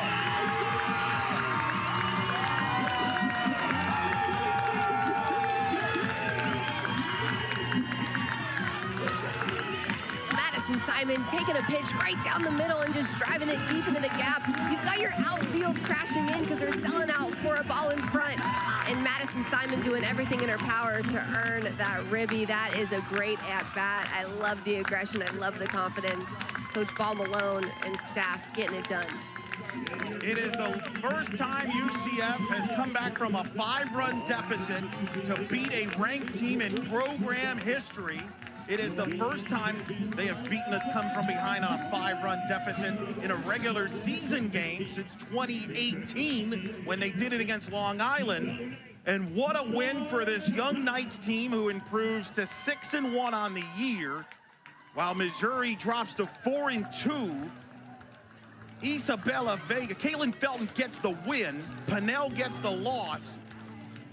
Wow. Final thoughts, Alex, on this incredible comeback for the Knights. For anybody watching at home, that is the importance of chipping away run by run, at bat by at bat, because you never know when the game is going to call your number, when you're going to get opportunities. Just keep getting people on and doing things to score throughout the game. You've got to score frequently. You've got to score a lot, and just put your foot on the gas and don't stop until the game's over.